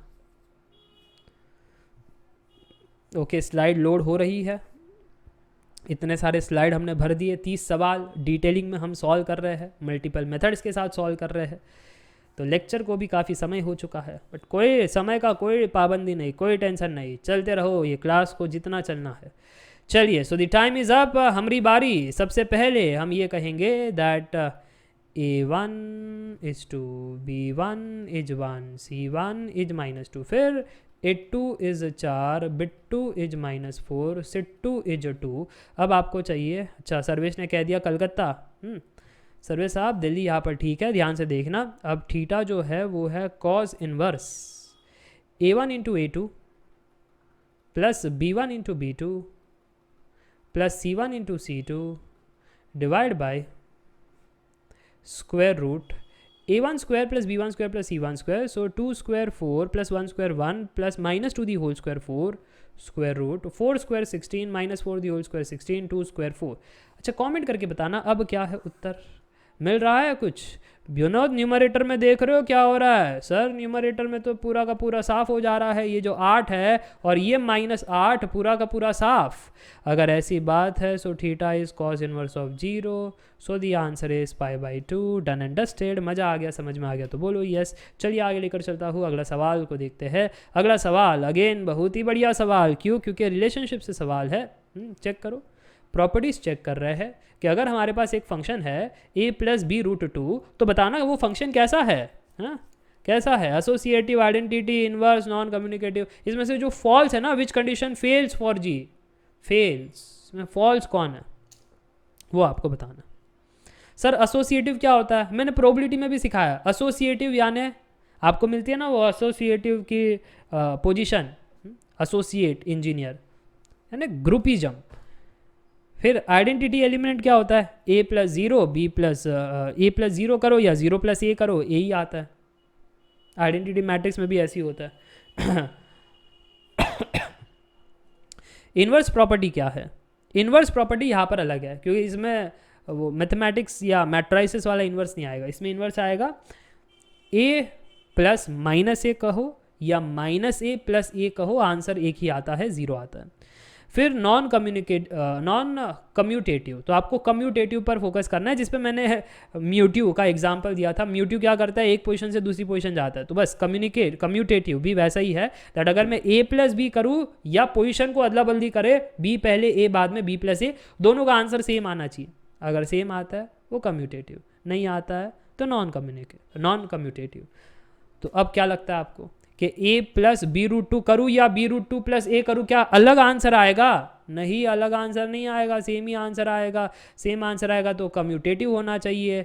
आपने फेलिंग पूछा, नॉन कम्यूटेटिव तो नहीं होगा, ये फेल है, कम्यूटेटिव होना चाहिए। बात समझ में आ रही है तो बोलो yes. a plus b root 2 और b रूट 2 प्लस a, ये दोनों सेम है, तो ये कम्यूटेटिव है। ठीक है, ये नॉन कम्यूटेटिव नहीं है। चलिए, तो बहुत आसान सवाल था, इसलिए मैंने कहा कि टाइमर नहीं दूंगा। टाइमर किस लिए दूंगा? आगे दूंगा। ये जो सवाल आ रहा है ट्रिग्नोमेट्री से, इसके लिए तो टाइमर बनता है। बताइए इसका उत्तर क्या होगा? Find all the values of x in the interval 0, 2π such that sin x is equal to sin 2x। Find all values of x, यानी काउंट पूछ रहे हैं x के क्या क्या वैल्यू संभव है 0 से 2π में, जो ये कंडीशन सेटिस्फाई करवा दे। कितने क्या वैल्यूज पॉसिबल है? तो दोनों पहले तो कौन से पॉइंट्स पर सेटिस्फाई होगा, फिर ऐसे कितने पॉइंट्स थे, फिर वो 3 थे, 5 थे, 2 थे, 4 थे, उस हिसाब से बताना पड़ेगा। वैसे अगर वो कंडीशन ना लगाई होती तो ऐसे बहुत सारे पॉइंट्स होते, अब कंडीशन लगा दिया, गिने चुने पॉइंट होंगे फाइनाइट। सोच विचार कर लो फिर उत्तर देना। अब आपको जनरल फॉर्म में जाना पड़ेगा। जैसे अगर कोई sine x is equal to 0 कह दे तो आप क्या कहते हो फटाक से कि साइन 0, अच्छा साइन एक्स की आंसर 0, तो 0 तो यार साइन ऑफ एन पाई पर होता है, जैसे sine 0, sine pi, sine of minus pi, sine of 2 pi. तो ऐसे जनरलाइज्ड फॉर्म में जाना पड़ेगा टू गेट दी आंसर। तो चलिए मैं आपके साथ जनरलाइज्ड फॉर्म में जाने के लिए रेडी हूँ। सबसे पहले हमको कहना है that sine x that is equal to sine of 2x। Sine of 2x को कह सकते हैं 2 sine x into cos x. Sir ji ऐसे काट ना देना, तुम काट देते हो ऐसे, ये काटना है ना पाप है, ये कैसा है मालूम है क्या, ये 0 संभव है ना क्या, 0 0 को काट सकते हो क्या, ऐसे नहीं काट सकते। तो ऐसे कटिंग मत करना, ये कटिंग तब पॉसिबल है जब वो वैल्यू 0 नहीं हो सकती। जैसे अगर मैं मान लूँ कि 2 into 4 is equal to 4 into 2, क्या मैं 2 को काट सकता हूँ? हाँ, क्योंकि 0 नहीं होती सर जी, इसलिए काट सकते हो। अच्छा अगर वही मैं आपसे ये कहूँ कि मेरे पास था 0 into A that is equal to B into 0, काट दो फिर कर दो इक्वल टू बी, जैसे ए 1 हो सकता है बी 2 हो सकता है। 0 इंटू 1 इज 2 इंटू 0, हाँ सर जी क्योंकि 0 इज 0, तो ये संभव है ना। 0 इंटू 1 इज 2 इंटू 0, तो क्या 0 को काट दोगे और 1 और 2 को सेम कर दोगे? नहीं। तो ऐसे कटिंग है ना, कटिंग ध्यान से देखना। तो मैं रीअरेंजमेंट में मानता हूँ, तो चलिए रीअरेंजमेंट करते हैं, कमेंट करके बताना गाइज रीअरेंज करके आपको क्या मिला। सर रीअरेंज से याद आया अरेंज मैरिज, किसको क्या ही मिलता है? अरे मिलता है यहाँ पर देखो यार, साइन एक्स को कॉमन निकाला तो 1 माइनस 2 कॉज एक्स। तो सर जी इधर ये टर्म 0 या ये टर्म 0, मैंने कहा अगर साइन 0 हो जाता है तो बहुत ही सिंपल है सुलझाना, बट अगर कॉज वाला अगर 0 हो जाए ना, थोड़ा सा सोच विचार करना पड़ेगा, तब जा कर के आंसर आएगा। चलिए इस कहानी को आगे लेकर चलते हैं और सोच विचार करते हैं, टिप्पणी करते हैं कि क्या होगा इनके साथ, शादी होने के बाद क्या ही होता है सर जी सबके साथ। कुछ नहीं सर जी, यहाँ पर हंस बंद हो जाएगा। ये भी देखो साइन एक्स इक्वल टू 0, यानी 0 को हम कह रहे हैं साइन ऑफ n पाई, तो x is equal to n pi हो जाएगा। अब उसमें n को 0 1 2 3 रखो और आगे बढ़ते रहो। अच्छा इसमें बताना इसमें क्या होगा सर, ये बन रहा है रीअरेंज करके कॉज ऑफ हाफ बन रहा है क्या, कॉज ऑफ हाफ, हाँ cos x is equal to half बन रहा है ना। अब वो कैसे आएगा, cos x is half, sir cos π/3 पर आता है सर जी 60 डिग्री।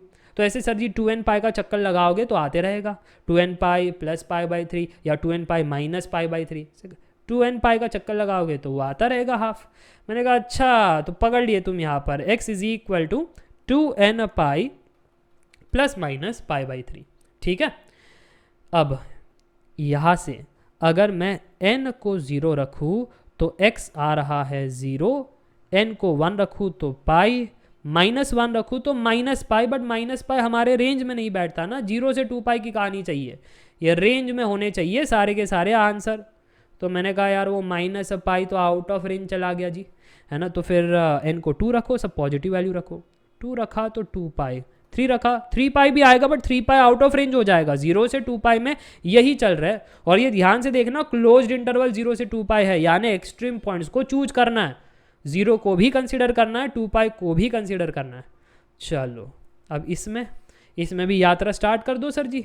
n को 0 रखा तो π/3 हमारा वो 0 से 2 पाई में आता है, n को 1 रखा तो 2 पाई प्लस माइनस π/3, एक तो प्लस वाला फॉर्मेट होगा तो 2 पाई प्लस π/3, ये 7 π/3 आ रहा है आके ना।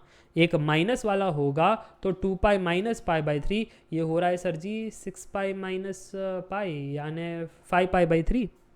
तो एक है 7 π/3, एक है 5 π/3, क्या दोनों को ले ले? बच्चे फटाफट से दोनों को ले लेते हैं। हाँ सर जी 7 π/3 को भी ले ले, 5 π/3 को भी ले ले, तो सर जी 6 हो गया, 6 हो गया तो सर जी 6 है ही नहीं, फिर सोचते हैं अच्छा 5 को ही मान लेते हैं ना, 5 सही होगा। ऐसे रीजनिंग ना लगाओ, 0 से 2 पाई में 7 π/3 आउट ऑफ टाउन हो जाता है, आउट ऑफ रेंज हो जाता है। तो 0 से 2 पाई के बीच में π/3 आता है, 5 π/3 आता है, ठीक है, 0 पाई 2 पाई आता है, इसलिए 5 वैल्यू ही आते हैं, 5 वैल्यू। ठीक है, तो हम यहाँ पर कह रहे हैं फाइनली, मैं नेक्स्ट में लेकर जाता हूँ तब कहता हूँ that in 0 to 2 pi x 0 पाई हमको मिला, 2 पाई मिला, फिर क्या क्या मिला, पाई बाई 3 मिला, 7 पाई बाई 3 नहीं था क्योंकि वो आउट ऑफ रेंज है, 5 पाई बाई 3 है रेंज में, तो इसको भी हमने कंसिडर कर लिया। Therefore number of values of x is 5, therefore 5 is the answer. आप देख सकते हो बॉम्बे बिल्कुल ठीक। चलिए आगे लेकर चलता हूँ, अगला सवाल नोट करते हैं। अगला सवाल आपकी स्क्रीन के सामने आ रहा है कुछ इस प्रकार। वो सवाल देख करके तुम घबरा जाओगे क्योंकि अगेन कंसेप्ट है relationship of the functions. Check कर लो ये क्या है सर जी। ये कह रहे हैं हमारे पास 4 पॉइंट्स है 1 2 3 4। अब आपको बताना है ये जो पॉइंट से बनने वाले जो प्लेयर्स है ये कैसे होंगे। Which of this relationships are reflexive and transitive but not a symmetry. Reflexive and transitive होना चाहिए बट सिमेट्री नहीं होना चाहिए। अब सिमेट्री आपको पता है, मैट्राइसिस में भी पढ़ा था, ए आई जी इज ए जे आई। थोड़ा भी अगर आपको वो कंसेप्ट याद है तो नॉट सिमेट्री यानी ए आई जे ए जे आई नहीं होना चाहिए। तो जिस जिस ऑप्शन में हो रहा है उसको खारिज करो। देखो जैसे 1 2 2 1 नहीं चलेगा, नहीं चलेगा, नॉट सिमेट्री चाहिए इनको। तुम कैसे आ गए इसमें से। और बॉम्बे में मतलब ये R2 में तो नहीं दिखाई दे रहा है। ऐसा दिखाई दे रहा है क्या तुमको इसमें? इसमें देखो देखो देखो क्या है यहाँ पर, इसमें दिखाई दे रहा है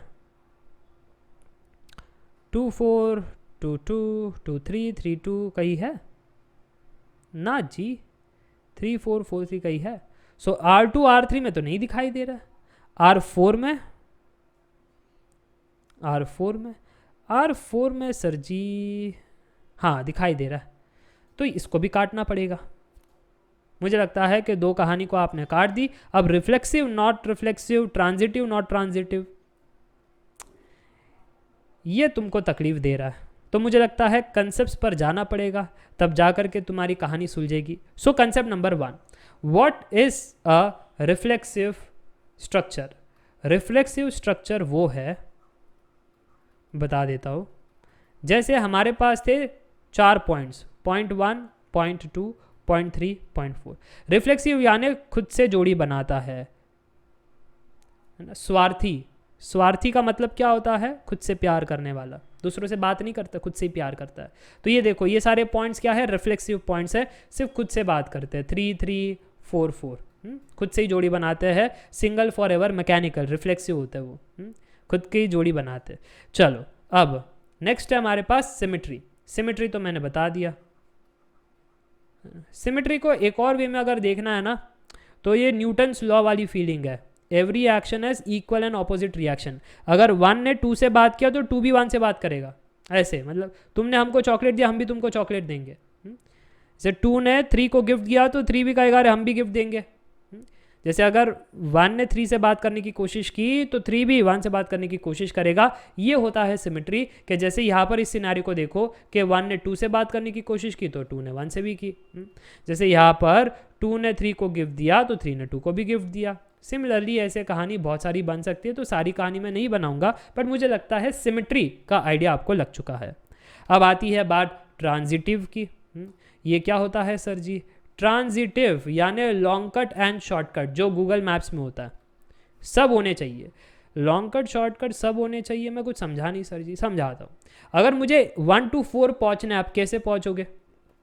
1 to 2 जाओ सर जी, 2 से 3 जाओ, 3 से 4 जाओ, पहुँच गए। कुछ बच्चे कहेंगे अरे सर 1 से 4 डायरेक्ट भी तो जा सकते थे। जब ये वाले सेट बन जाए ना लॉन्ग कट एंड शॉर्टकट साथ में, जैसे 1 2 2 3 3 4 1 4, ये देखो ये है, फिर कह सकते हो कि ट्रांजिटिव है कि इसने लॉन्ग कट भी दिया शॉर्टकट भी दिया एक जगह से दूसरी जगह पहुंचने का। तो फिर ये टर्म्स जो है, नंबर जो है वो ट्रांजिटिव है। ये जो सेट दिया है वो ट्रांजिटिव है, ये सेट ये ट्रांजिटिव है। ठीक है, चलिए तो मुझे लगता है ये बात क्लियर हो रही है कि ये सेट ट्रांजिटिव कब होगा, लॉन्ग कट एंड शॉर्टकट दोनों होना चाहिए इसके पास। अब अगर ये सारे कंसेप्ट समझ में आ गए तो क्या लगता है आपको, रिफ्लेक्सिव वो कह रहे हैं होना चाहिए, ट्रांजिटिव कह रहे हैं होना चाहिए। तो रिफ्लेक्सिव अब आप खोजने में समर्थ हो, 1 1 2 2 3 3 4 4, इसमें तो रिफ्लेक्सिव है ही नहीं, इसमें रिफ्लेक्सिव नहीं है, तो R2 कट जाएगा। लिखना स्टार्ट करूँ अब मैं एलिमिनेशन टेक्निक स्टार्ट करूँगा। तो आपको ध्यान रखना है, एलिमिनेशन टेक्निक में सबसे पहले मैंने किसको खारिज किया, R2 को खारिज किया, क्योंकि रिफ्लेक्सिव नहीं है। क्या इसको रखे या इसको भी खारिज कर दे? इसको रखो सर जी, ये रिफ्लेक्सिव है ना, ये 1 1 है, 2 2 3 3 4 4। नीचे वाले को सर, नीचे में वो 3 3 नहीं दिखाई दे रहा है, 3 3 नहीं दिखाई दे रहा है, करो खारिज। रिफ्लेक्सिव का है तो सभी का सेल्फ लव होना चाहिए, 1 2 3 4 का सेल्फ लव नहीं था। So R2 and R4 are not reflexive, क्योंकि सभी अपने आप से प्यार नहीं कर रहे थे। जैसे इसमें 3 ने अपने आप से प्यार नहीं किया, और इसमें कोई अपने आप से प्यार नहीं करता है, 1 1 2 2, तो दोनों कट गए। अब किसको काटना है? अब सिमेट्री नॉट सिमेट्री से बात बन जाएगी, क्योंकि ट्रांजिटिव वाला थोड़ा कैलकुलेटिव है, एक एक करके देखना पड़ता है। तो चलो मैं सिमेट्री नॉट सिमेट्री की बात करता हूँ। ये तो कट गया ना, R2 और R4, बचे R1 एंड R3। कौन है जो है सिमेट्री? इसका हाँ, इसका 1 ने 2 को गिफ्ट दिया, 2 ने वापस 1 को गिफ्ट दिया, 1 ने 4 को गिफ्ट दिया, तो 4 ने वापस 1 को गिफ्ट दिया। हाँ, तो सर इसमें एक दूसरे को सबको गिफ्ट दे रहे, कोई भी खाली नहीं था, कोई भी ऐसा नहीं था कि हमको गिफ्ट दिया हम तो तुमको नहीं दे रहे। गोली बेटा कोई भी नहीं था इसमें, यानी R1 सिमेट्री है। और हमको सिमेट्री वाले प्लेयर नहीं चाहिए, हमको नॉट सिमेट्री वाले चाहिए, नॉट सिमेट्री वाले चाहिए। सर R2 R4 खारिज हो गए, R1 भी खारिज हो गया। सर कैसा कंडीशन है? रिफ्लेक्सिव भी होना चाहिए, ट्रांजिटिव भी होना चाहिए, और नॉट सिमेट्री भी होना चाहिए। बेचारे एक एक करके सारे प्लेयर कट रहे हैं, देखा आपने। R2 R4 इसलिए कटा क्योंकि रिफ्लेक्सिव नहीं थे, R1 इसलिए कटा क्योंकि नॉट सिमेट्री नहीं था, बचा R3। ये होता है option elimination. Only R3 is reflexive and transitive and not symmetry. ठीक है, मुझे लगता है ये बात क्लियर हो गई है। चलिए, तो ये मैंने सब कुछ एक्सप्लेन करने का कोशिश किया कि इनके मीनिंग्स क्या है। चलिए आगे लेकर चलता हूँ, अगला सवाल डिस्कस करते हैं। अगला सवाल आपकी स्क्रीन के सामने आ रहा है कुछ इस प्रकार। ये इजी सवाल है। Find a vector perpendicular to the plane that passes through the points P, Q and R। ये मैंने आपको बेसिक्स ऑफ वेक्टर्स में पढ़ाया है। कौन होता है vector perpendicular to the plane? Sir ऐसे तो करो, क्रॉस प्रोडक्ट करने की बातें कर रहे हो, कर लो फिर, वेक्टर्स बना लो, PQ PR वेक्टर बना लो। PQ PR वेक्टर बनाने के बाद PQ क्रॉस PR कर लो, जो रिजल्टेंट होगा वो परपेंडिकुलर होगा हमारे प्लेन से।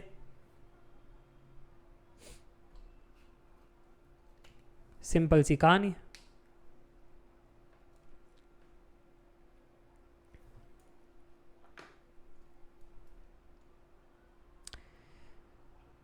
चलिए चलिए चलिए, फिर हम आगे बढ़ सकते हैं फॉर द नेक्स्ट क्वेश्चंस। वैसे हमारे मोबाइल में जियो का 5G आ गया है, तुम्हारे मोबाइल में जियो का 5G आया है? बहुत ही खतरनाक स्पीड है, बहुत ही ज़्यादा खतरनाक। चलिए, तो टाइम होता है ख़त्म, हमारा समय होता है शुरू। गुरु, सबसे पहले ये देखना, हमने PQ बनाने की जब कोशिश की तो PQ डायरेक्टली ऐसे नहीं बनेगा। PQ बनाने के लिए आपको टर्मिनल माइनस स्टार्टिंग पॉइंट की कहानी रचनी पड़ेगी। सो -2 -1 -3 I cap, 5 -4 plus J cap, -1 -6 -7 K cap. समझ में आ रही है बात? समझ में आ रही है बात? तो अब PR बार की बात करेंगे, वो है R - P।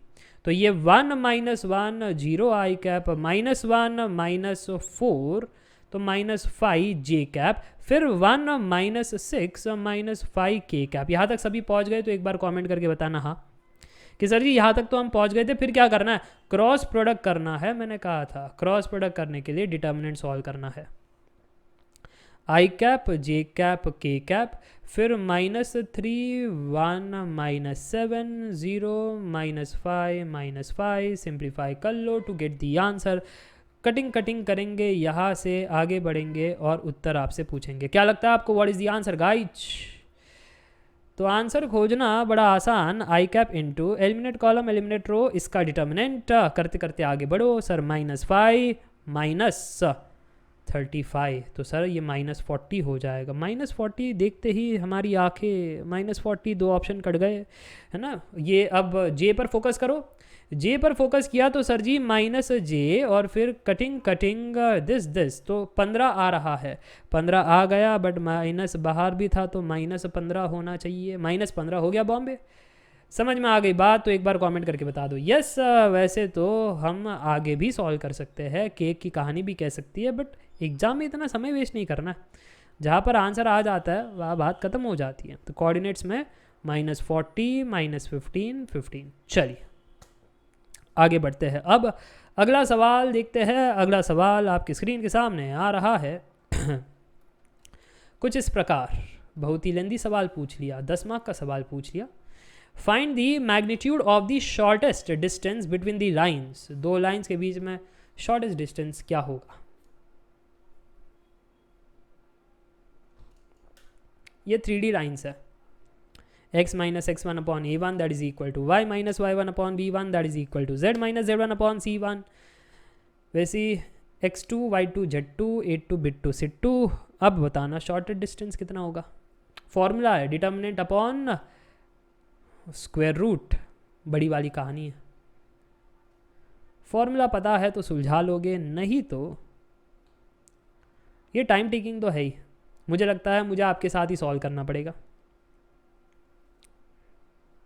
तो क्योंकि मार सकते हो, पता है ये एग्जाम में कोई भी क्वेश्चन को छोड़ना नहीं है, क्योंकि हर क्वेश्चन के पीछे 0 नेगेटिव मार्किंग।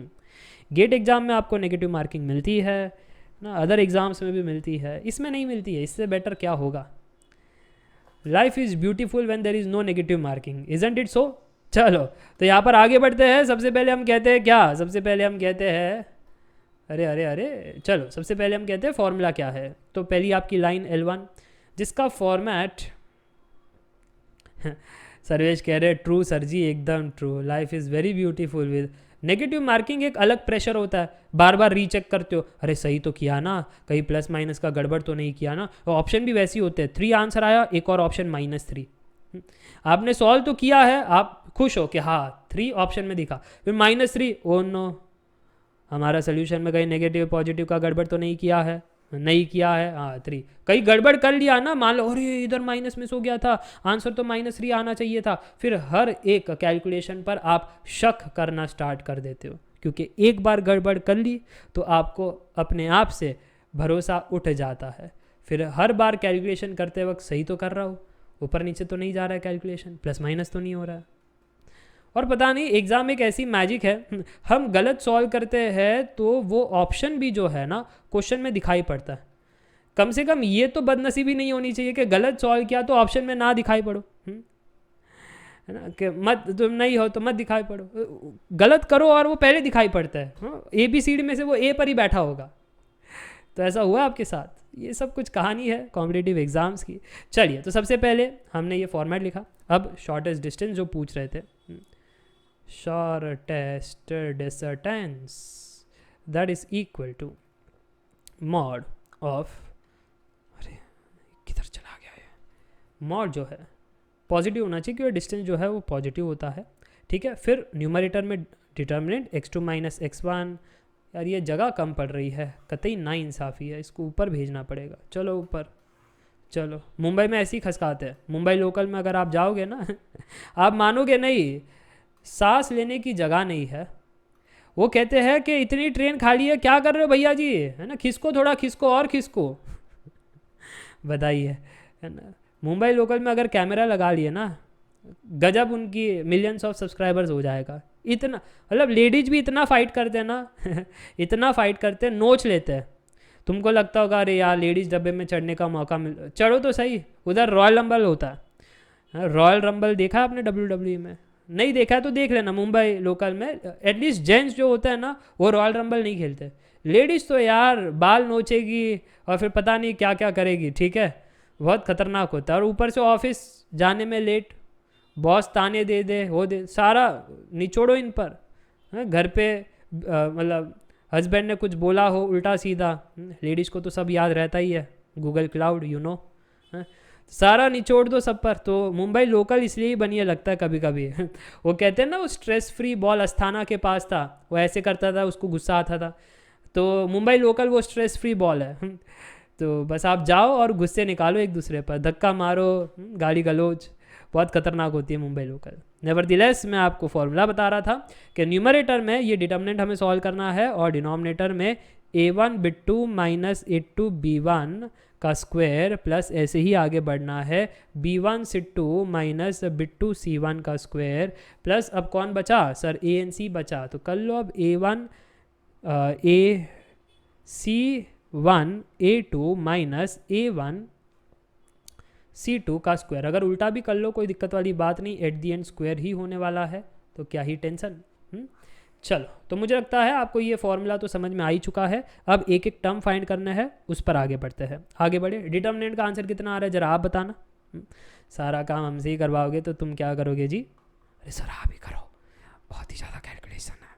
चलो, अगर बहुत ही ज़्यादा कैलकुलेशन है तो सबसे पहले है ना, यहाँ से हम टर्म्स खोज लेते हैं कि कौन है x1। ये देखो सब 1 की कहानी है, x1 है 0, y1 है 0, z1 है 0, और फिर कौन है, a1 है 2, बिट2 है बिट2 नहीं है, ये b1 है, b1 है -3, c1 है 1, फिर हमारे पास है x2 दैट इज़ 2, फिर y2 that is 1, z2 that is -1, फिर है a2 बिट2 c2।